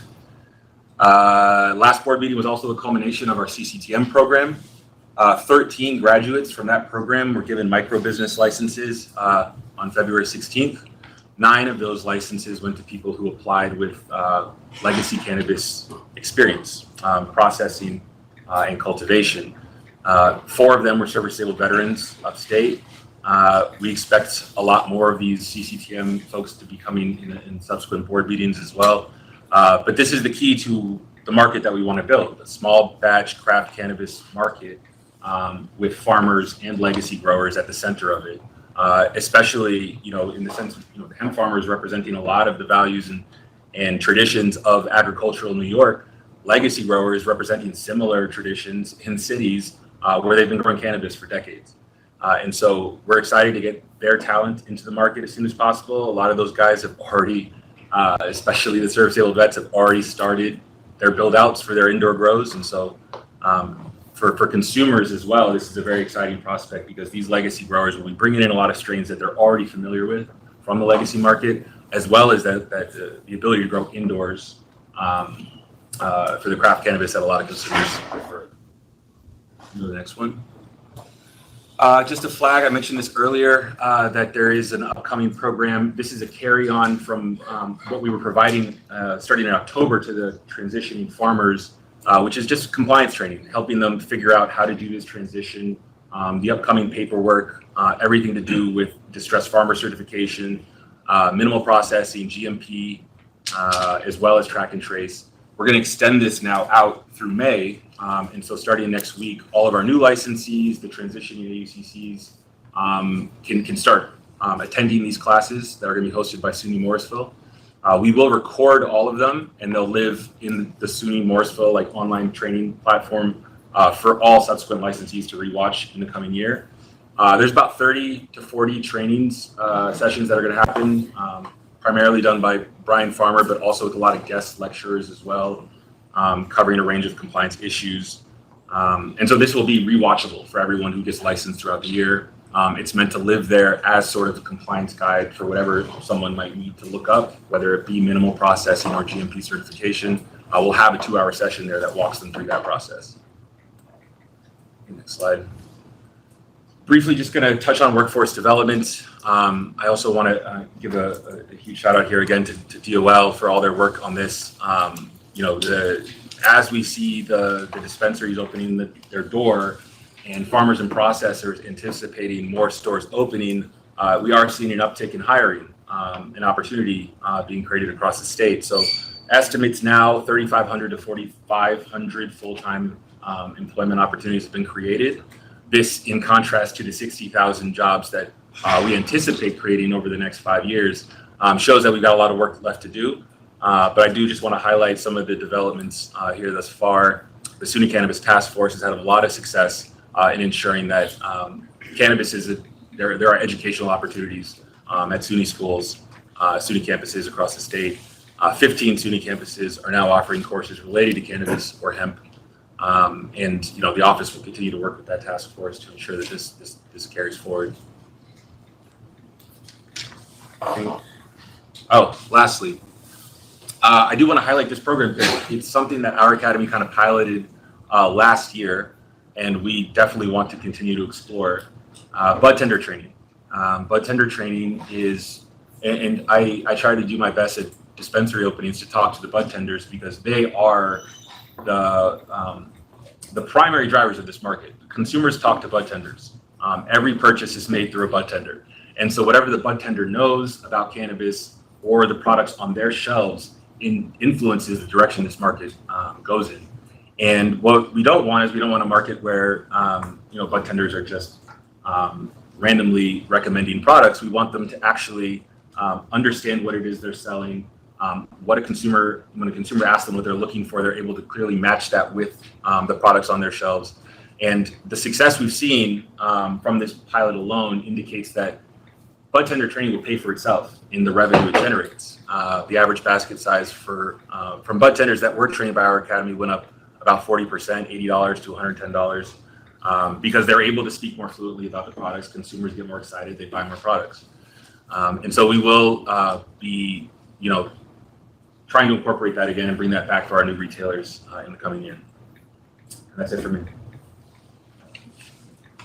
Well,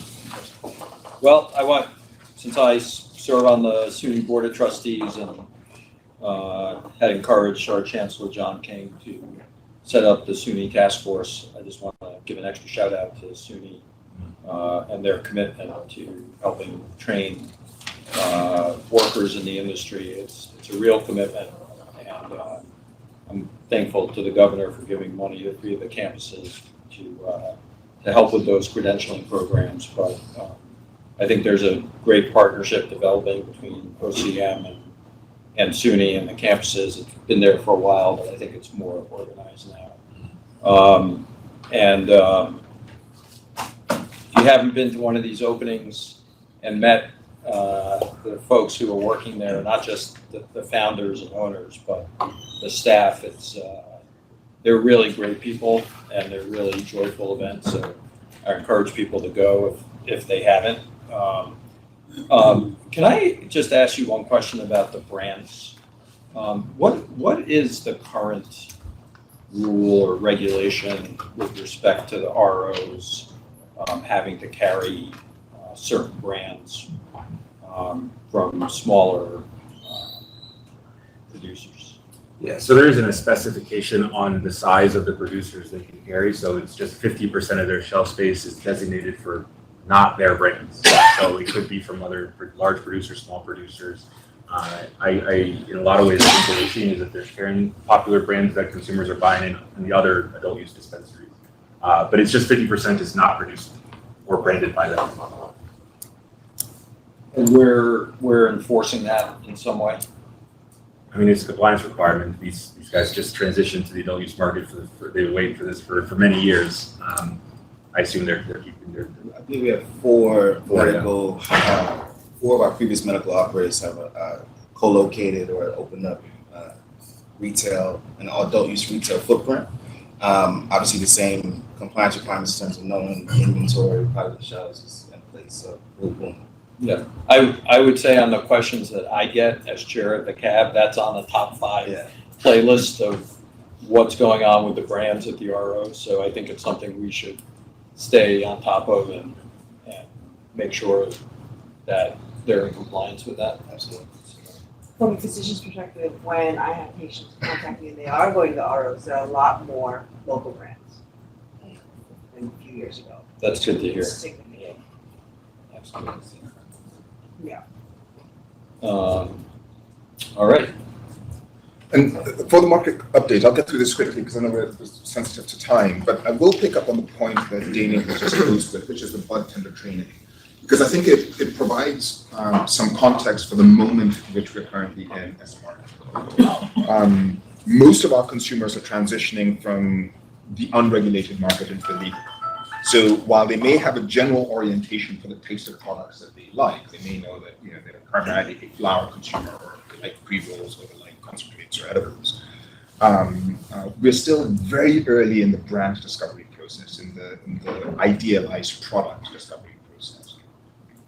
So most consumers who are walking into our dispensaries now they may have generalized product preferences, but they haven't yet formulated deep product brand loyalties. And so the bud tender training is just one example where, as a consumer is walking into a store and trying to find something that is analogous to what they've been consuming in an unregulated market, huge opportunity to start educating them about the portfolio of options that are available in the market, not just on the product forms, but also on the types of experiences that are available. It's been incredible to see just over the last few months the types of new products that we're seeing: the swizzle sticks, water soluble swizzle sticks, oral sprays, honey in a thing's called honey pot, honey liquid honey that's infused with cannabis. So not only does the consumer's experience walking to the dispensary represent an opportunity to orient them to what's available, but most times they're coming back, there's going to be something new on the shelves.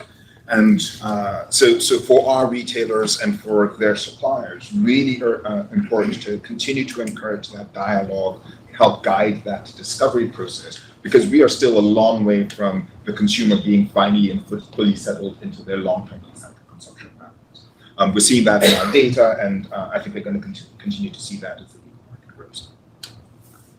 Quick recap on our retail store performance. Growth continues apace.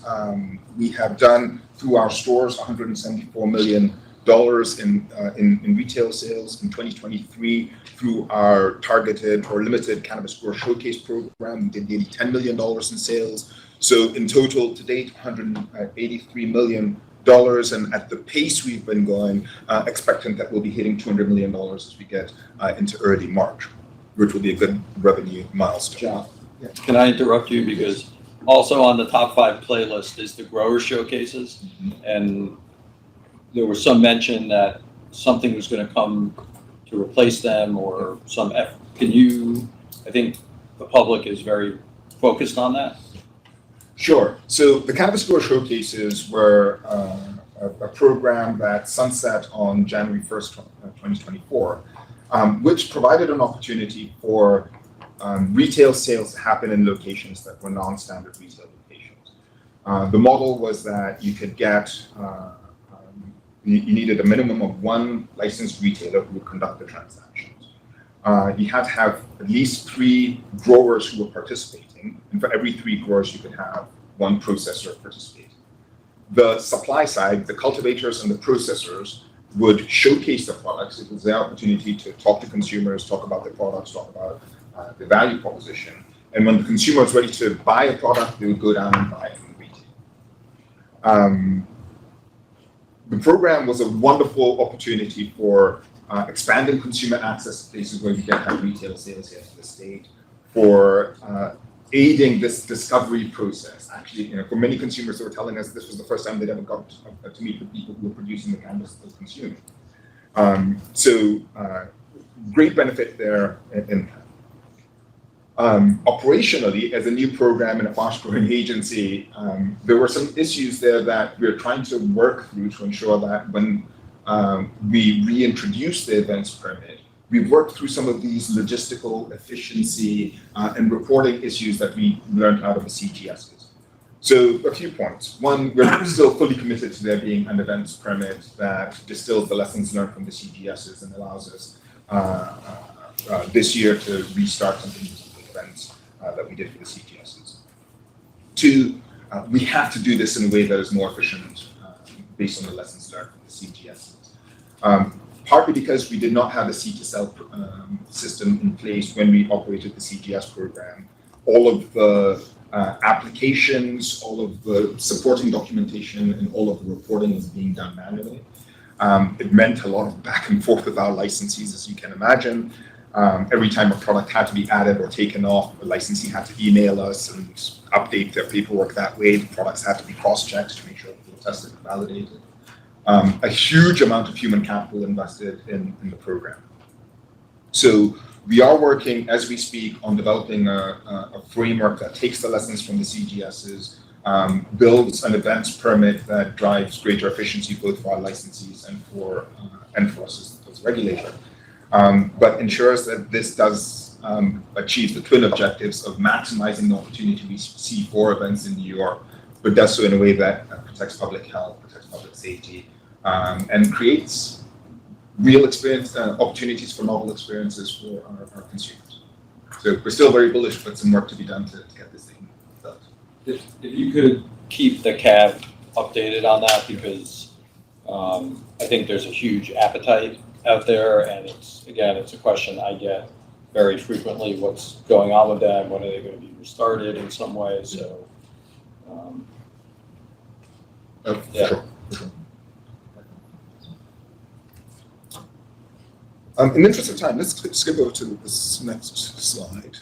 Next one we've talked in building on Damien's point about just our support for licensees and the innovation that's happening in our market, I was blown away to find out that we had nearly 600 strains, so 600 unique genetics currently available in New York. And that was at a time when we had around 50 operators, 50 retail stores open. We expect the genetic diversity to continue to grow as the number of stores we have open grows, as we start to license micro businesses who are going to be creating novel genetics. But the colorful names notwithstanding, part of what this genetic diversity tells us is that it's creating for a lot of varied consumer experiences. If cannabis ostensibly allows you to build experiences that range from the very energetic, so almost like something that is caffeine-like in its propulsive, energetic, creativity stimulating effect, to the other end of the spectrum, to the melatonin-like, very lethargy-inducing, rest-inducing side of the spectrum. The idea that we have a huge amount of genetic diversity means that we will have products that allow consumers to have experiences across that entire continuum. And that, I think, allows for consumers, one, to choose products that are best aligned with the outcomes that they're seeking, and two, creates an opportunity for both growers and our manufacturers to innovate products that resonate with where our consumers are. The days of sativa and indica, I think, have come to an end, and we're seeing a lot more nuance in this market. So this is a great basis on which to grow some real science on the consumer experience out of. Next slide. We've spoken quite a lot about brands today already. I'll just make 2 quick points. We already have over 250 brands in the market, but worth noting that most brands are single product type specialists. So 125 of our brands, nearly half of the brands we have in the market, are only appearing in one category, whether that's flower, concentrates, beverages, etc. 61, roughly 1/3 of our brands appearing in 2 or more. So a lot of brand diversity happening, but also brand specialization is happening in the market. Indicates that there's folks who are kind of looking at this as a niche opportunity. We're going to focus just on edibles, just focus on beverages, just focus on non-combustible consumables. It's going to be very interesting to see how this plays out in the coming years, but a great start as we anchor on the point that this is a very product diverse market and we're just getting started. And we've talked quite a bit about licensing and kind of next steps as we move forward. So I'll just give a very quick summary of the number of licenses that we received per category and some of those breakdowns. So nearly 7,000 license applications received in the November and December queues. The November queue, which included retail and micro businesses, had a little under 2,000 applicants, with there being slightly over 5,000 applicants in the December queue, which included the full complement of retail, micro businesses, cultivation, processing, and distribution. To Damien's point, 70% of our applicants were social economic equity, and incredible that we got to those numbers almost exclusively through community engagement. New York is the first state to see this level of diversity in its applicant. And it did this by going out and letting people know, letting all New Yorkers of all stripes know that there was an opportunity for them to have a seat at the table. So really exciting to have an industry whose foundation is going to reflect, or whose founders are going to reflect the rich diversity of New York. And a great testament to the outreach and public engagement that occurred before the application window opened. On the final slide. So this just provides a breakdown of the specific numbers of applications that we got for each license type. I'm not going to read all of that, but suffice it to say, we're working very quickly, as Chris has said, to review the applications that we have received.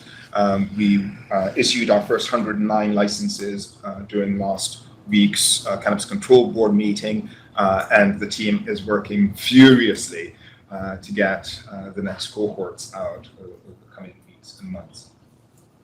So, All right. Before we move on, do any members of the advisory board have any questions for Damien or John or Chris about any of the presentations? I do. Hi, everyone. Sorry I couldn't be there today. My name's Ibra Darden. Chris, is there any insight or transparency? I know when the ROs were broadened the ability for more medical companies to come online, part of the agreed upon stipulations was they would pay us, the New York State Office of Cannabis Management, or the state, $20 million in total. Was that the number?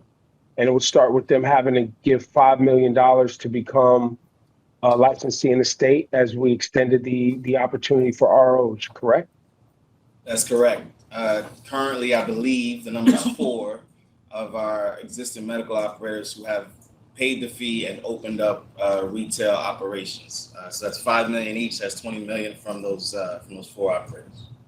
And then is there a way for us to monitor over what time period should they reach the $20 million mark per RO?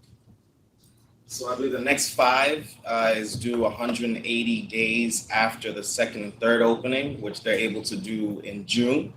Okay. And then the subsequent 10 is based on revenue as those businesses bring in additional revenue. So we can definitely provide updates as that number changes, as folks hit those revenue benchmarks and send in payments. We of course have 10 or 11 ROs currently.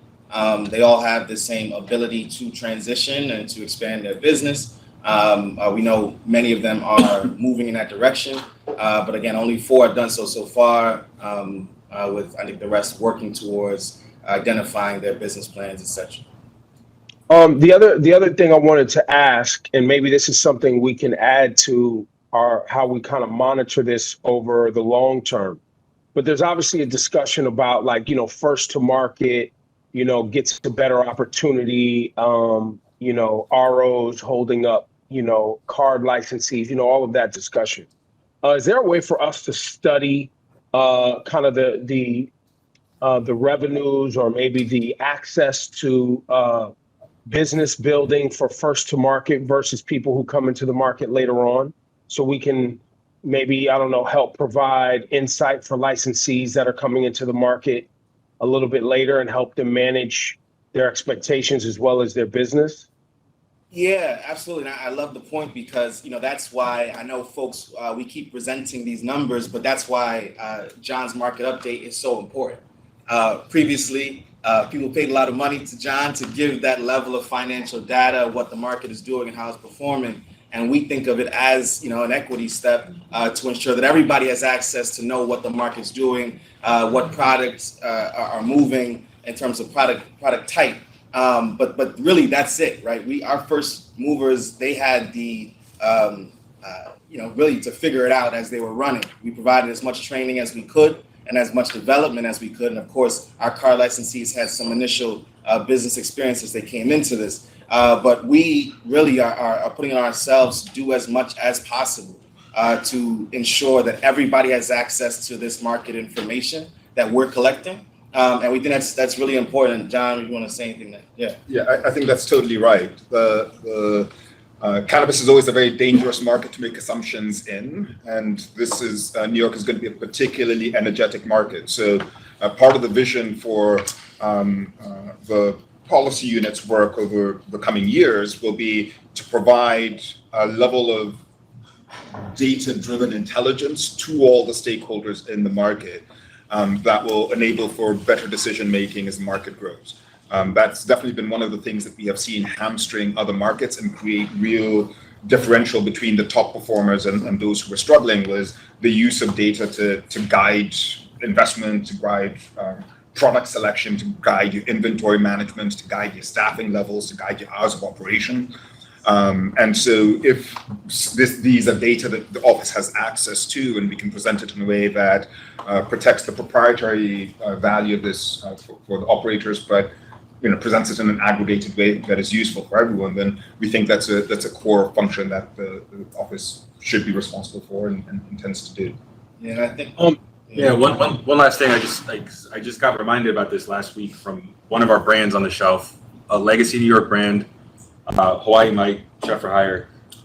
We need to do a better job of training the other legacy brands how to get on the shelf. Your point about the first to market, it does matter.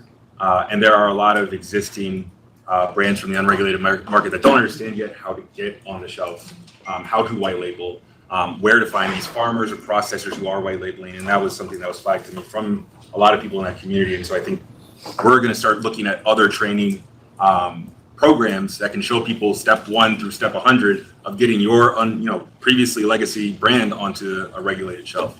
That's a good flag. Yeah, and I think part of what Damien's presentation, really the big pull from it, and even going back to the equity plan, was this commitment from the state on the success of these businesses is not only in speech only, right? It is about the application process, of course, and making it as simple, as straightforward as possible. Not simple, but straightforward as possible and accessible, but also training on the front end, ensuring folks have support, and then training on the back end. And I think on the back end side, related to why the market update is so important, also from the equity plan, is that access to data is going to be so important, ensuring that these businesses that we've now trained, licensed, and got going continue to be successful in the market. So it's a continued commitment from us here. And John, is there a possibility to add a line, when you're looking at retail and you're kind of looking at, products even available on shelves, is there a way for us to begin to categorize these products based on which consumer they're targeted to? Some products are targeted, seemingly younger, some are targeted in more health and wellness marketplace. Is that something that we can begin to monitor as the market continues to grow? Because first, I foresee there's going to be pushback where things start to look like cartoon characters on packages, and that becomes flagged by parents and this whole thing to where it's kind of feeling like it's marketed to the youth, as well as trying to understand how many businesses are targeting the health and wellness market that may be more interesting to senior citizens and people doing pain management, health patients and this sort of business, to understand, who's talking to who. So I thank you so much for asking that question, Ebro. Music to my ears, or at least you're speaking my language now. So that kind of analysis is getting us close toward what I'm calling our holy grail. As we work toward getting our seed to sale system in place, which is going to have far more data, or allow us to access the data that flows through our system much more efficiently, then we'll be able to start looking at products with something close to that level of granularity. Certainly understanding things like the drift that we are seeing between different types of products, trying to understand the formulation of these products, which cannabinoids are included, how they're being formulated, which can give us some direction on who the products are targeted to. Making that final step between what the product is and which consumer specifically is either buying it or is intended to buy it, is targeted to, is a little bit tricky, but precisely the kind of challenge that we relish here. So we're a little bit away from that part because of where we are in the implementation of our seed to sale system, but that would be definitely an end state that we would want to be able to get to, that level of granularity of not only what products do we have in the market and a detailed analysis of that, but which consumers are these targeted to, and how is that evolving over time? Yeah, and of course, the guarding against access, or not access, but advertising towards young people is already baked into the regulations. In fact, I think many of our licensees are asking us to not be as stringent on those issues. But I do always remind folks that we're not just starting from a place of not creating interest in cannabis for young people in an excessive way. But we're also kind of dealing with a legacy of tobacco advertising that we're also kind of course correcting as we go. And so, we already guard against the bubble letters and the cartoon characters, etc. But I definitely agree with getting to that data point of what advertising becomes, not just putting forward a product as a wellness product or as a fun product, but getting some more details there. So we'll focus on that. I know folks have questions. Gary Johnson. Yeah, moving away from product for a minute, and I'm glad to hear we're so data-driven. Do we have data on the spend that's going into the stores in terms of their development, and how much participation there is or isn't in terms of professionals who are assisting our growers and our retail organizations, whether they're architects, engineers, contractors, because as part of this social equity ecosystem, we want to make sure that those professionals are participating as well, I would hope. But do we have data on that as well? Because we don't want to see a repeat of traditional development, if you will, where development happens where the professionals who are doing it don't look like the people that they're supposed to be supporting. Great question. We don't have great data yet on the build out of the market from the ancillary supports ecosystem. We're working on some interesting kind of collaborative work with DOL around employment, around recruitment. I think we can work investment into that. But that's a great aspect of the market that we do need to try and start building some intelligence around. There's a couple of considerations here. One, there's a fairly limited number of people who know how to do this really well in cannabis. There's a lot of people who've done it, perhaps a much smaller subset of people who've done it well at scale. So that's one point. Two, while we're capturing some of the relationships in the context of the true party of interest dynamics. So if there's a financial obligation there that tethers a vendor or supplier to a licensee, then they would be captured by the true party of interest reporting. But that doesn't get us to where you're trying to get, which is understanding the scale of investment being channeled toward these resources and the profile of people who are providing that. Particularly the physicality of the spaces that we're talking about, right? Each one of these spaces is in a community. Each one of these spaces employs people, right? Each one of these spaces required a team to get it done. We want to, I would believe that we want to make sure as best we can that the people that are opening these establishments are being as equally supportive of professionals who have the skill sets to get it done and not necessarily going outside their communities to do it if they don't have to. And coming from a development background, we often hear, well, people don't really have the skill sets to do this, so we're bringing the architects and engineers from downtown and Connecticut and wherever, and that doesn't really need to be the case. And so we have communities developed by people who are not from the communities, and then the professionals and the industries from those communities don't benefit from the build-outs. So that's part of the ecosystem. The thing is, too, is just to flag, because this is something that will come before you soon. Every license we give out, their renewal is subject to community impact plan. Their renewal of that license, we didn't require it up front because it would have just been a barrier to entry for a lot of people to put that thing together. But in order to get your license renewed for any retail to spend any license in the market, you have to have a social and economic equity impact plan, how your business is going to benefit the community around you. We've started to see them, we saw them for the 4 ROs that have transitioned, and they spoke to a lot of what you're talking about, who they agreed to contract with, and they actually had to monetize what their commitment was going to be to the community, like an actual dollar amount that was going to go out the door. We can work with you on that as we go forward because we have to develop rubrics for evaluating those community impact plans for renewal and to catch a lot of the stuff you're talking about.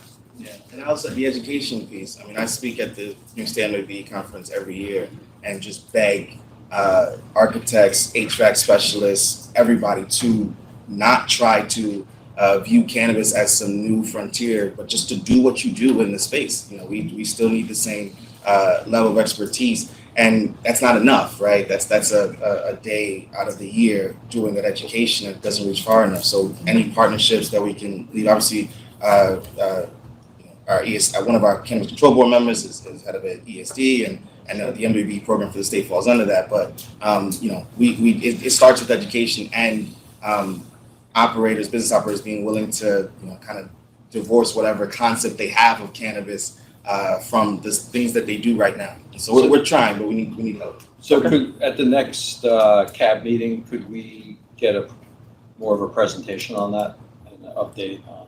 The community impact plan? Yeah. Absolutely, yeah. Yeah. We can talk about it. And we'll work on the data collection. I Okay. don't know if I can't promise that for next board meeting, but maybe in subsequent one. I have a quick question on Ebro's point. When you are asking about demographics for health and wellness or targeted product advertisement, are you requiring the dispensaries to capture that information through their CRM? No, and so right now, Your data will only be as good as what they collect. that's right. Yeah. So there's two parts to this. Right now, what the dispensaries are reporting to us is just the transaction side of the equation. We don't have any protocols in place yet for them to report the profile of the person who's making the purchase, partly because that data is not necessarily captured in the sort of our system. However, we think that there's going to be some real opportunities here to marry consumer independent or parallel consumer research with the data we're collecting from the stores to start to build some of that alignment.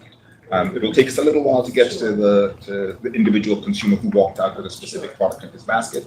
I would love to get there, but in the interim, I think some of the consumer survey work that we're in the process of building, paired with the sales data, gets us close enough to be able to make some informed. That would be wonderful, just digging into public health data eventually, and what's happening to the communities and who's buying. And these are just foundational questions. Yeah. Who are the But first also, sorry, excuse me, can't we collect at the manufacturing and distribution level as well? So it has to be voluntary. Ebro, do you mean collect data about the products from the manufacturing and distribution levels? Yes. Yes, so that we are going to be collecting. The beauty about the seed to sale system is that it literally tracks products from the time a seed is put into the ground until the time a consumer walks out the store with that product in their basket. And so it does give you truly holistic view of the life cycle of a product from the time it starts as a plant to the time it ends up in as an infused extract in a honey product. You know what we're getting John for his birthday. I just saw it and I thought it was a novel innovation. So I'm not promoting an individual brand. I'm just using that as an illustration of. Yes. This is cool. So I think we will have absolutely the ability to track the product from seed to sale. And that alone is going to be profoundly insightful around how much biomass does it take to produce a single vape? How much wastage or kind of loss are we seeing? What is being extracted from the original biomass before it ends up in a final product? What differences are we seeing from the genetic performance in terms of yields? All of that is going to be great industrial science on advancing the manufacturing, the processing, and the product development so that our manufacturers are building products that are best aligned with what the consumers are looking for. That should be then balanced with what are consumers walking in for, what experiences are they seeking, and are the products currently available in the market enabling them to meet those needs, and if not, where does that gap? Where's that gap most prominent, and what sort of innovations? We have to wind up, but One quick last comment. question. It's not a question. Last comment. To Ebro's point, a lot of the stores are collecting data on the demographics of the consumers, so that actually does exist, at least from the age range, etc. So some of that's already out there. There is soon to be coming a loyalty program with some sort of sustainability plan so that you can actually collect more data on the consumers, what they're buying, how often they're buying it, etc. So, we're really excited for that to kick in, because the moment that kicks in, I think then we get to what Ebro is really asking for, once we can do those programs to really understand who's buying what and how often and where. But it's in the regs. It's just that we're waiting on the sustainability program to kick in so that the loyalty programs could kick in. Just one more Well, clarification.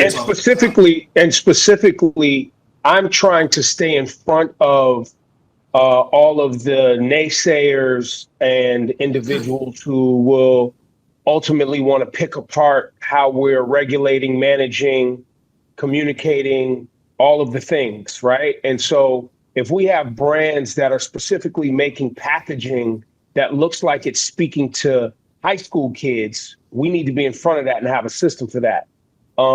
If we see there's an opportunity for a business owner to speak to people over 55 who aren't being talked to, and there's a business opportunity there, I would love for us to be able to provide that, where there's not there may not be a lot of brands that are speaking to people who are senior citizens, and that's an opportunity in a market. So that's all. I just want us to be proactive. Chris, last point just for clarification. What we were talking about here, and I think what John was diving into, was a consumer level data collection that is not happening in that way. We do, of course, at the start of this, collected baseline data over the entire population of the state around cannabis user trends, and we are monitoring that with partners all across the state. So that's a separate thing. That's a broader data collection on basically measuring if cannabis use increases post legalization, decreases, et cetera. Not necessarily the consumer data that we're talking about. I just want to make sure we are watching what's happening. All right. Well, thank you all, Chris, John, Damian, thank all the CAB members. I'll just say, as the person who sued the tobacco industry to stop its marketing to children and to take down the billboards across communities in New York, I think the CAB is speaking very clearly in a unified voice that, just like we said, anybody who sells product from outside of New York, you should lose your license.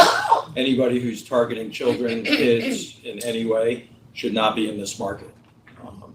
So with that, I'll just remind everybody that the time, location, and live stream link for our next meeting will be shared on www.cannabis.newyork.gov.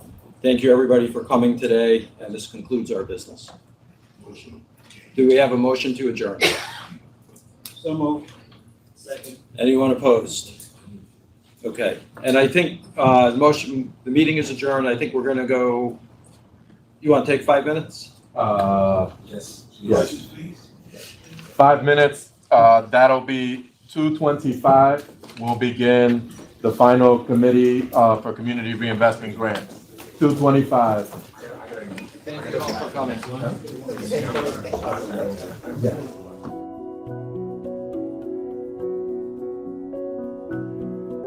Chris Alexander, I do just want to remind everybody that the purpose of this subcommittee is to develop the process for community grant reinvestment, identify and develop the funding concepts and opportunities, reviewing the grant and funding proposals prior to the full CAB voting. I wanted to mention that Ebro Darden and I have been spending a fair amount of time working with staff at OCM to put together I will call a draft of some possibilities, but we're anxious to get input from all the CAB members, all the members of the subcommittee, so that we get this right. The most important thing is that we get this process right and we get the money into the right hands to fulfill the goals of the legislation. So with that, I'm going to turn it over briefly to you, Chris. Yes, and I will be brief in running through this, but I really wanted to, one, obviously provide the update, but as I said at the start of the full CAB meeting, this is the work here.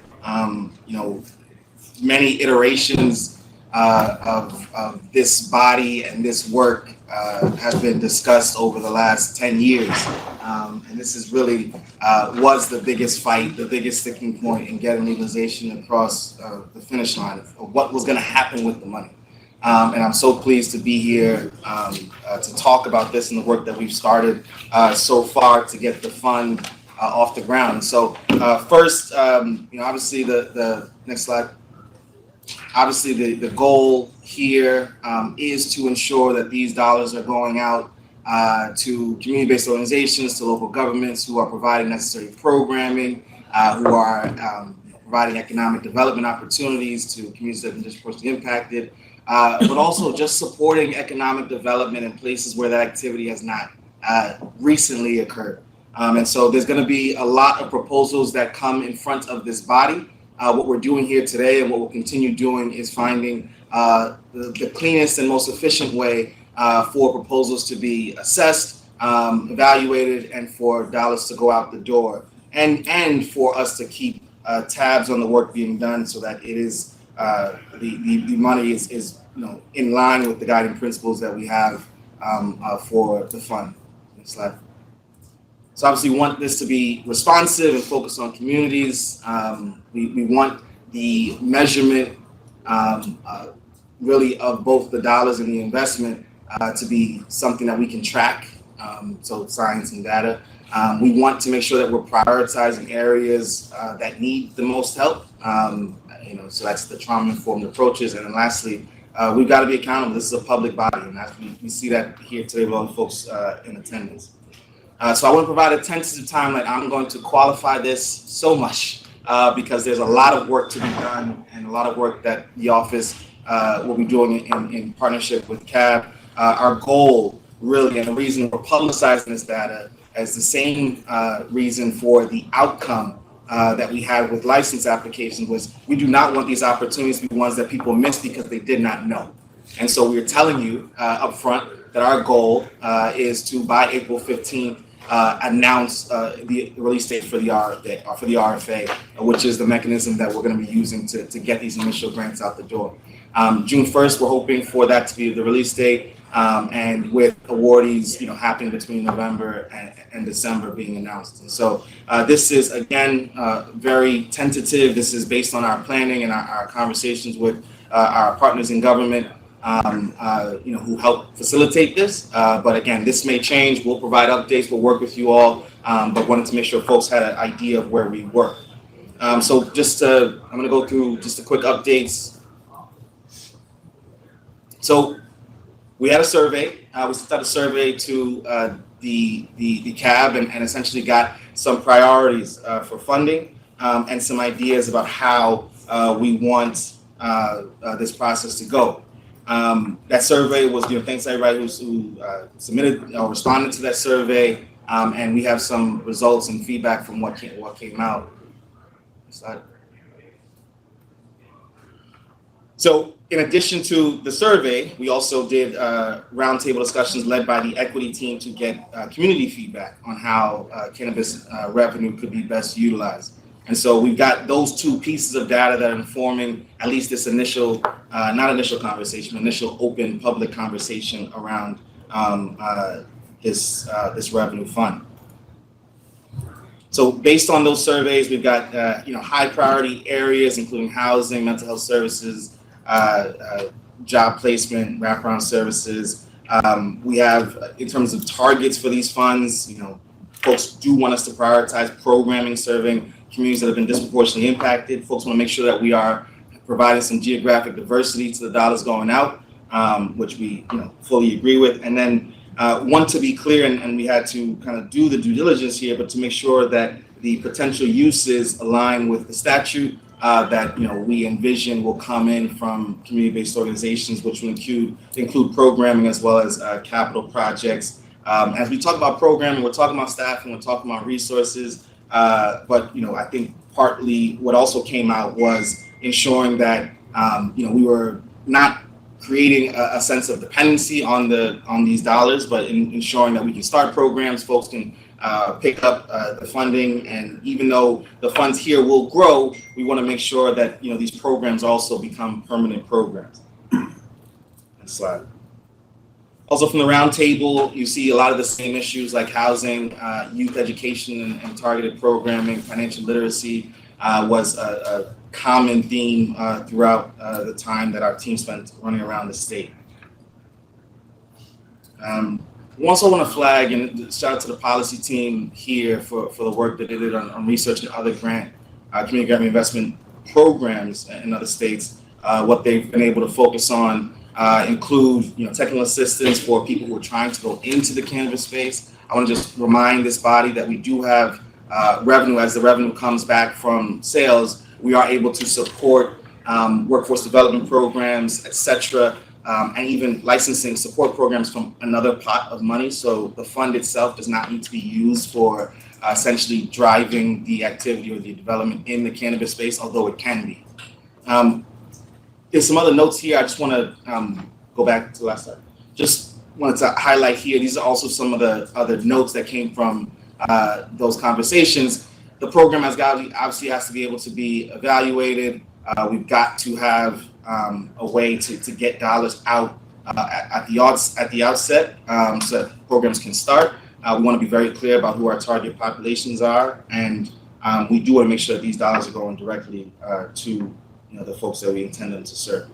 So I'm going to just pause here. Yeah, and I just wanted to underscore what I've been saying all day, which is, even on this subcommittee, we have Gary Johnson, we have Ebro Darden, we have Chandra Redfern from Buffalo with deep experience in community organizations and the communities, and the more they can be involved in working with your team to provide input and advice and bouncing ideas off of, I think it's going to get us to the best place possible for this. Absolutely. So I want to pause here because I ran through that for time, but I do want to point to the team of Jim, Allie, Kathy, if folks want to add anything that I glanced over too quickly. And maybe introduce yourselves to everybody so the committee knows who you are. Yeah, hi, my name's Catherine, or Kathy Diaz. I'm the Public Health and Campaigns Coordinator on the policy team. I'm Allie Leppick. I've been on the C team with these guys for just over a year. I'm excited to be here. I don't personally think you missed much. You went through it just a little faster maybe, but you got there. All right. And Jim Rogers is our veteran. Yeah, I'm Jim Rogers, Director of Business Development here at OCM. That is a C-provided service to you all. Okay, so, essentially, these are all things that the body knows that CAB, has been aware of, that we've been talking through. The reason, and really what this conversation needs to dive into, is the next slide, which is the development of this RFA.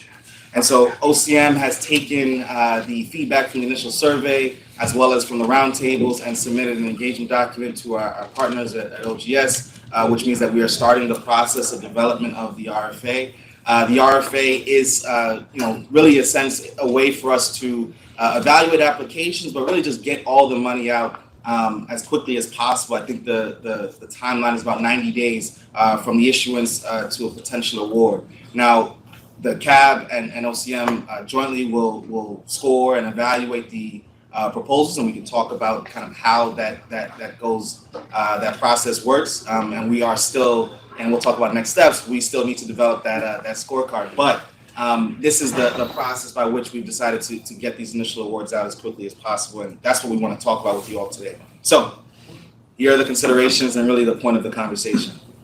Funding amounts. We do need to get input from the CAB on whether or not we're going to set limits on potential awards at the outset, or if we're going to wait for proposals to come in, and then after proposals come in, make a determination on what awards could be.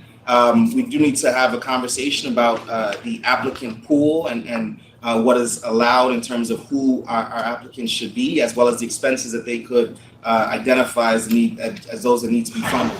We want to talk about program evaluation, how frequent we want checkpoints and reports from the organizations and local governments that we fund, as well as the requirements for those programs / capital projects. So all of this really is just informing our interaction with our state partners, and then we come back to you all to provide you with kind of a finalized draft in the coming weeks based on the input that you all provided. So, I do want to start kind of with, really the specific question of, as projects, proposals come in front of this body, we're going to have to evaluate them for a variety of factors. One, of course, is usefulness to the communities in which the communities that they hope to serve. but also a greater utility to what we are trying to start with the fund, right? And I think, what stuck out in initial conversations was focusing on youth serving programs for this initial award, but in order to ensure that, money's going out for this initial award, this money will continue to grow, obviously, but wanted to just get feedback on both priorities and ways to assess potential proposals and tie that back into funding amounts that we should make available. Because again, if we're talking capital projects, i.e. building things, then there will be a need for bigger awards. If we're talking, programming, then we can scale out disbursements of support over multiple years, etc. And we may be able to launch programs with smaller awards, but just for future commitments. So I want to start there. Ibra, I saw you unmuted. Yeah, well, with regard to how we evaluate who is eligible, allowable applicants, or maybe that's not allowable applicants, but I still want to go back to tax filing and making sure that we can see, is it 2 years, 3 years of these organizations operating? Being able to look at how they're managing the money that they already have and how they're serving the community that they're already serving. I know it'll be hard to drill into a community and say, hey, have you heard of this organization? Or they claim to serve this community. Are they legitimate? That might be, something, I don't know if we have the staff to do, but I know looking at how they're managing their revenues and how they're reporting their revenues over an extended period of time, I think it has to be in there. I think you're talking about like what have they done as opposed to what are they promising to do. We had talked about, Exactly. For example, getting copies of their tax returns, getting their 990s, making sure they're compliant with their tax exempt status, things like that. So we make sure that the money is going to be used appropriately and effectively. So this is a key decision point, right? And I think this is the right decision point from my perspective for this initial award to focus on existing nonprofits, community-based organizations / local governments for this initial award, as opposed to new startup organizations that may rely on funds. Now, I want to, for everybody listening, this fund will continue to grow every year, and in future years we can create a better evaluation criteria for new organizations, but I think it definitely makes sense to focus on existing established programs for the initial award. Definitely. So 3 years, is that a number just that people are comfortable with? An organization is an established organization and therefore an allowable applicant if they've been in existence and serving the proposed community for at least 3 years and have the 990s to back it up. Are people comfortable with that number? So what are we talking about? We're just talking about the fact that they filed? No, that we can look at there. No, I just mean the level of establishment. How many years have they been in existence serving a certain community? Minimum. That's a minimum. So are these, are we defining 501c3s, 501c4s, for-profit? What are we talking about? I think we're talking about I think that's one of the nonprofits. questions we need That's to another answer, question, but I think I think we're talking the about nonprofits. sense has been 501c3s primarily. Primarily or only? Well, for-profit has not come up, and I don't Yeah. think there's any appetite for that. Government entities is identified in the statute, but Yeah, I mean, we I can, think the view is, They're just one, so. yeah. we can fund economic development initiatives. The statute does allow that. So that would capture some other organizations that are for profit, but it could be, again, the decision of CAP for this initial award to focus on the nonprofits, to focus on those registered as 501c3s. Yeah, But you're saying 501c3 nonprofits. right. So I have a But, you know, question. we consider Yeah, yours, you know, Chandra has a question. So Sandra. processing and management of the grant, will it be in the SCF, the SFS system now, formerly Grants Gateway? Yes. And the reason I ask is because there's a whole pre-qualifying vault that you have to create in that system. So how will the grant itself be managed? I mean, even when we submit certain state RFPs, they go through that process, and that's how the contracts are managed. So will it follow the same process? So I think the recommendation from OCM is to use the state system. But I I have asked them to look at, I don't know if they've done it yet, the New York State Council of the Arts, which has developed its own granting program. And they give out a lot of money across the state in all sorts of dollar amounts to local theaters. And I believe they've developed an alternative We're still exploring what that SFS, looks which like. may be more accessible to people, because obviously one of the goals is to allow organizations and communities that were disproportionately impacted to get access to this money, and some of those organizations may not have the resources or training to go through the SFS process or some other way. So, Now, I think Chandra, are you asking that because the system is good or because it sucks and you want us to stay away from it? Well, I can't really speak to the new system because it just rolled out like within the past month. Got it. I think there were some positives about Grants Gateway and there were some negatives about Grants Gateway. But the reason I ask is because there is a pre-qualification vault that you have to do in that system. So when we're talking about, what are the requirements for applicants, if you're using that system, there are certain things that you have to put into that system. Yeah, and I just want to flag and remind folks that, again, we're talking about the first award, right? And so right now, there's about $5 million in the fund that we're kind of, it's that first pot of money. As you saw from John's market update, the run rate is continuously increasing for the entirety of the market. So we can talk about a new system next year, but I think the recommendation right now is to use that system. I do still think we can merge or at least adjust eligibility a bit, despite the pre-qualification. So we can kind of report out on that. Yeah. And again, a lot of these are decision points that have not been finalized. So this is exactly the conversation we should be having, because, I'm not sure how people feel about the organization having to be in place for 3 years or having to be a certain size. There's a lot of smaller organizations doing work in these communities. I don't think size, for me, I don't think size matters. But say that again. I just want to record that. But yeah, right. Hey, yo. But I do think we should. The grant size should reflect the size of the community that the organization serves, right? So, going into give, a small donation to a community that we know has had a history of generational problems, and you're talking about tens of thousands of people that potentially an organization is serving, and treating them the same way or funding them the same way we would fund an organization in a smaller community or even a more affluent community. I think economics of a community should play a part in this. I think, small or large, I think everyone should have access. But, I once again, I probably said this every single meeting. I'm going to keep saying it.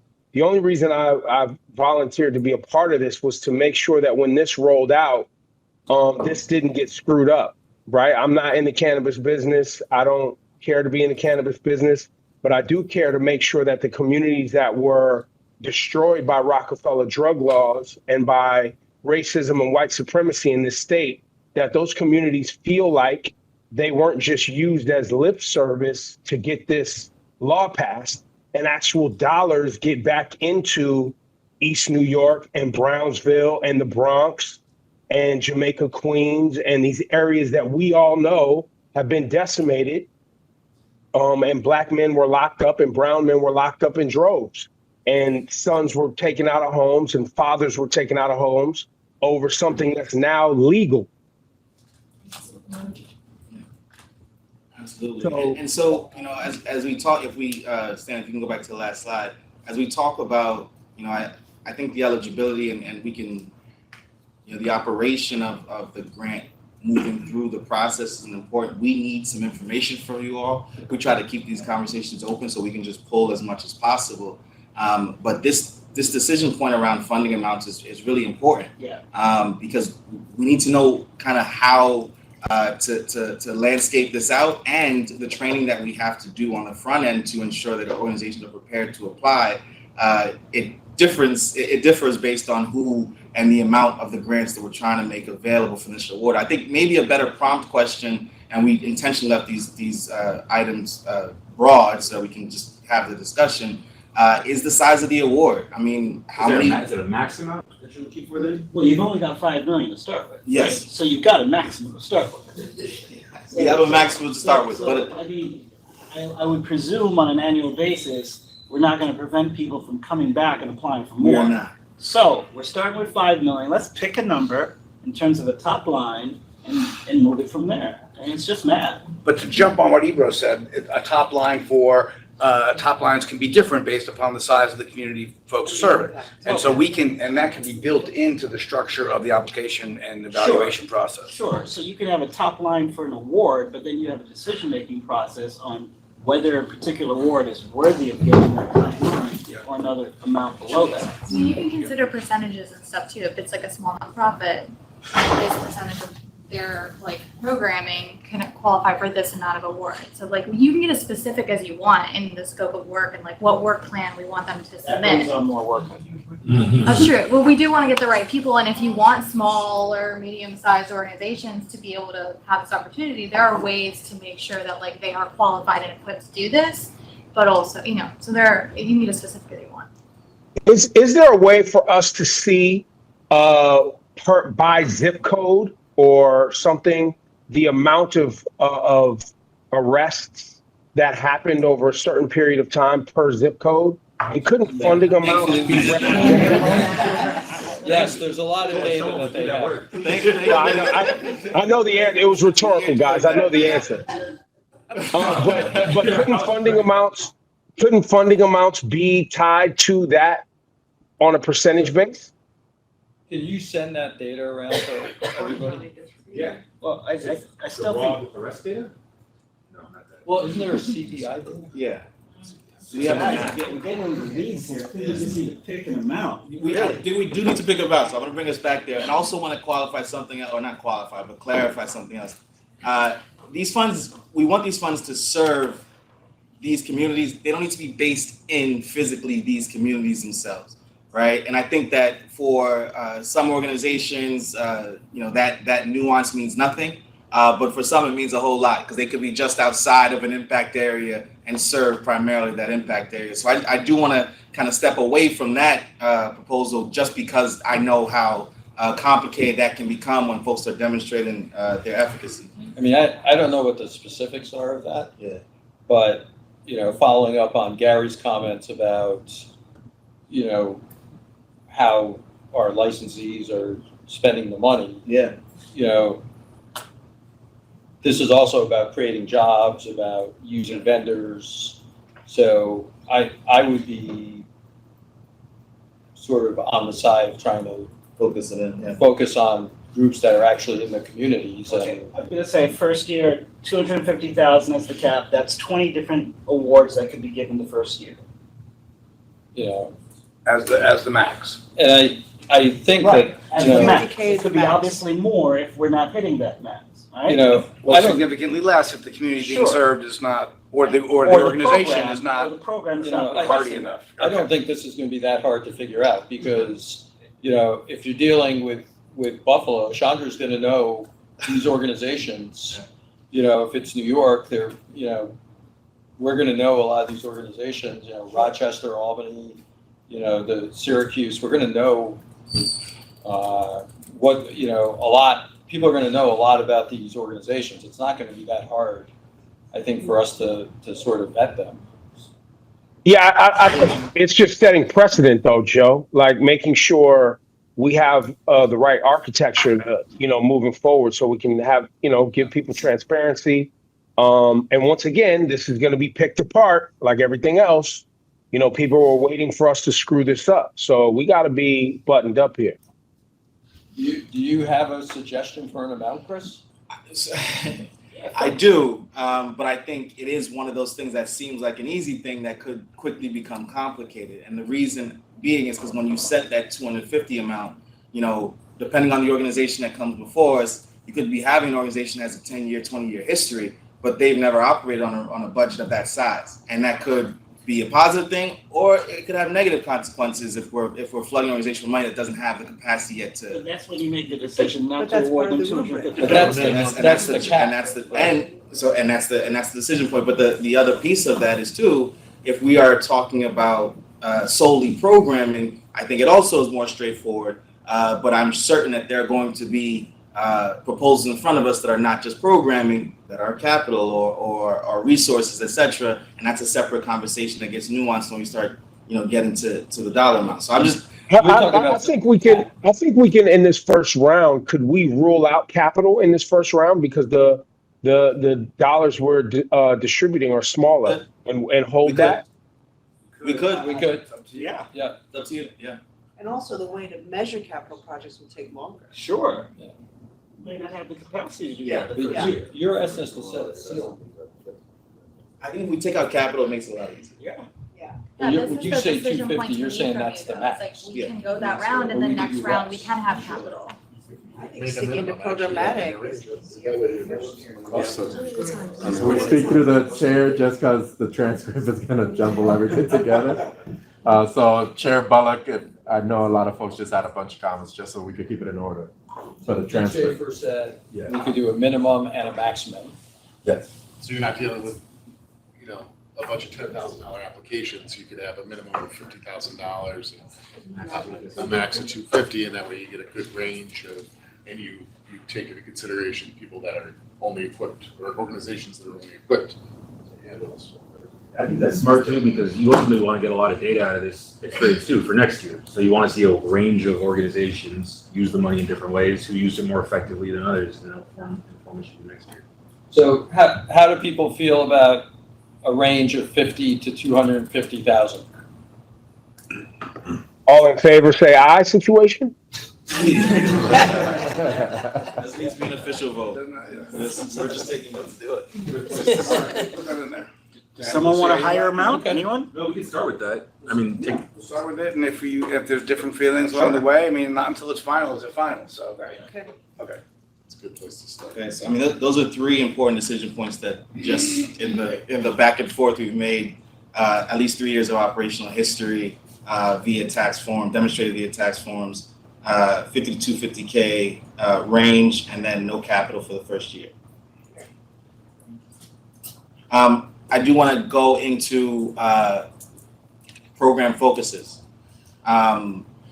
You saw both in the community feedback, and we did 16 sessions with folks from the CDI groups, from the equity groups across the state, as well as from your own survey, a variety of areas. Now, the statute intentionally captures multiple areas, but I think it will, for this first award, be a lot more efficient to focus on a couple of key items.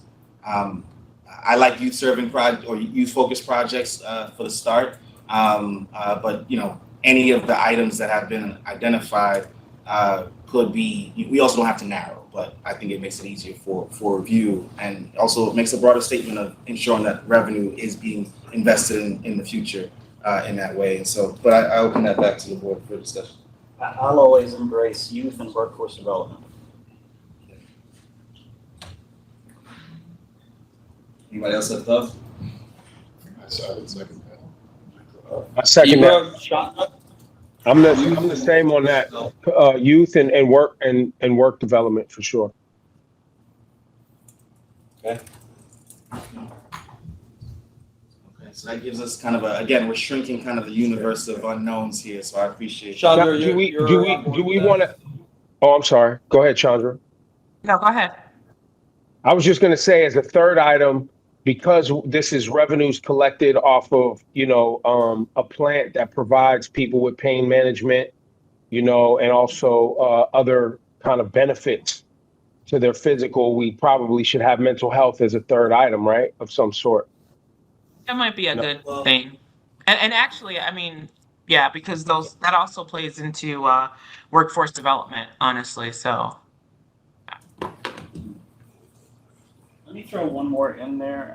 In the city where we are and the crises that we have, housing has to come up some way, some sort of housing support, some sort of housing assistance. I don't really know how we are. Did you guys hear that? The suggestion was to add housing? Well, so I started with one thing. You see how we just got so the I guess the question then comes back, efficacy of the award, right? If we're talking about housing support, can we have a narrower approach to that support that allows for 50 to 250 to be effective? I think when we get to a point when the revenue from the fund is where it needs to be at, as we mature the market, because again, this is an every year award, we can do more in terms of direct funding, of capital projects, whatever.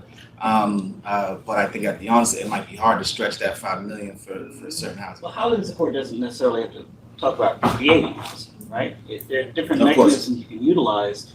Temporary support for assisting people who have challenging situations. There are different mechanisms that we can put in place that organizations can assist people who need the help on a temporary basis. It's not necessarily as expensive as a capital expense.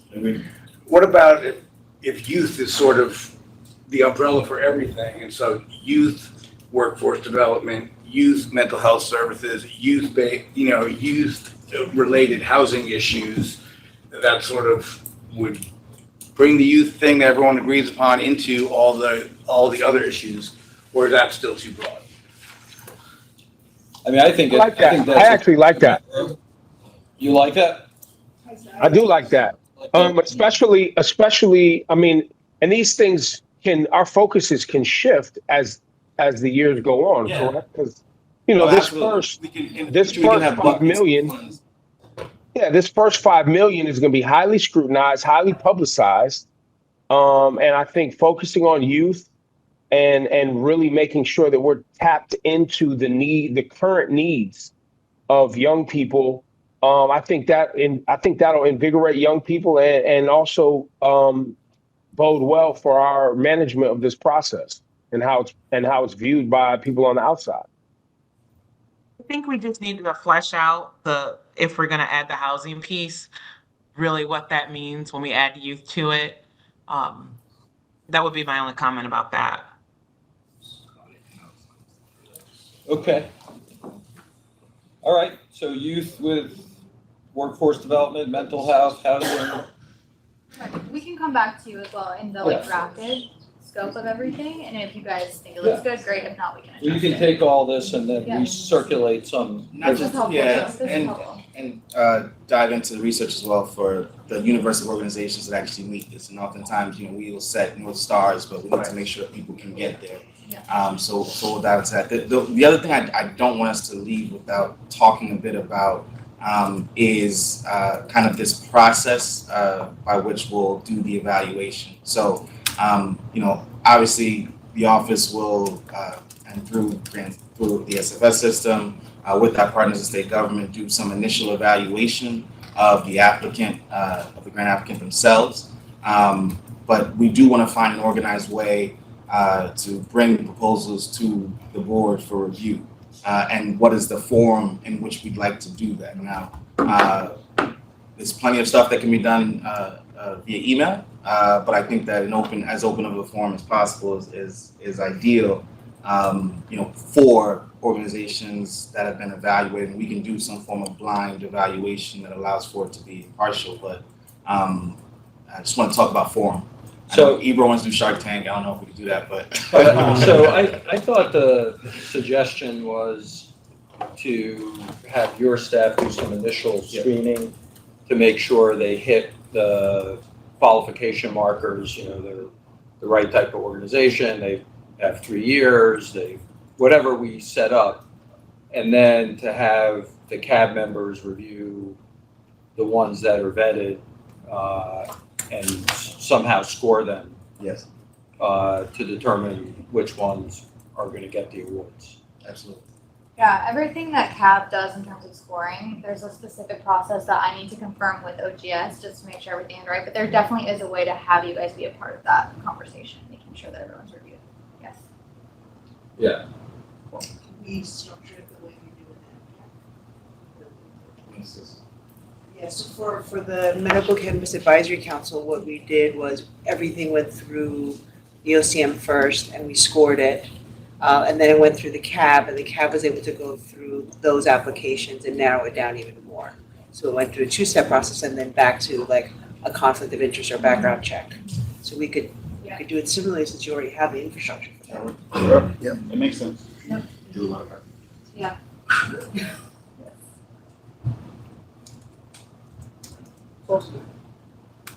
Okay, So the scoring is gonna be done by who? Well, we do an initial review, Yeah. like you said, of folks that are qualified, eligible, etc., and then present you all with a group of grant applicants that meet criteria that we've set. But are not scored. Everything will be scored. If we go the RFA round, there will be a threshold minimum of like, they have to hit 70% of what we developed in the scoring matrix, which we are developing together right now. And then it will come in a first come, first served basis. So then we will present that group of people who meet the threshold of the group of people you want hopefully to apply. Then you would review it after we've reviewed and scored. So it's really just making sure that they hit these points that we create, very specific points, then you can review it. But there's flexibility after the scoring in terms of who gets the awards, or once you score them, are we locked into your scoring? Because I would not want OCM staff to do the scoring. I would prefer that to be with the CAB members. I think I want to come back to you on the specifics of that before I give you the Because I answer. know often with RFAs or RFPs, once they're scored, there's not as much flexibility after the scoring.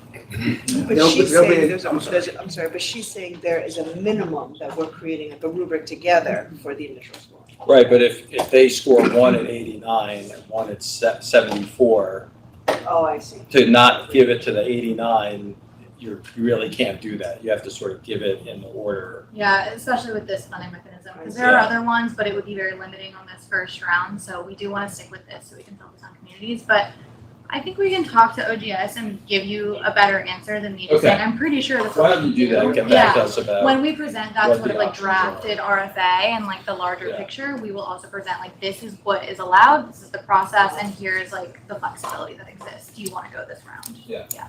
I mean, I totally agree that the vetting that they meet, whatever the basic criteria are, Right. you guys should do, because That's the pass fail. Yeah. that's Yeah. a pass fail. But once we get into giving them a number, my preference would be to have the CAB members do it, Okay. or the CAB subcommittee. Sure. Yeah. Understood. We can do that. Yeah. We can do it. Okay, so there's some additional guiding questions that I think folks just want you all to be thinking about. We obviously, as I said at the start of it, will be doing quite a bit of education around the opportunity. And really, we don't see this, and to be clear to everybody listening, this is not the beautiful thing about this fund is that it's not a one-time award. This is a perpetual award to the fund to the tune of 40% of the revenue of cannabis sales. And so this will continue to grow, but the education process we need to do now is just to make sure that folks are able to be aware, to plan for the future, to take advantage of the initial award if they're ready to, but really to be in position to succeed off this. We want to talk about community investment, but I think we should kind of pause here. Yeah. And the community impact rather, and we should pause here and kind of come back with some specific questions that will kind of elicit the responses that we hope to see from applicants. Okay. But if anybody, I just wanted to see, before we wrap, if anybody had any final thoughts on kind of things they hope to see from the fund.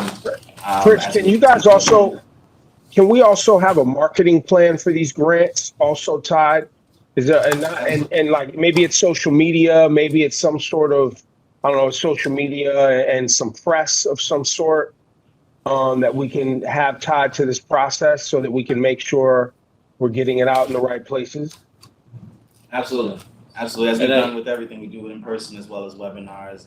And I think Chris's plan is to also provide some training to organizations to help them complete the applications along with the marketing. Okay. All right. So, well, thank you all for coming. This was, I think, a very productive conversation. We'll wait to get some stuff from you. Thank you all. Could I have a motion to adjourn? Motion to adjourn. Anyone opposed? All right. Thank you so much. Bye, everyone. When is the public use of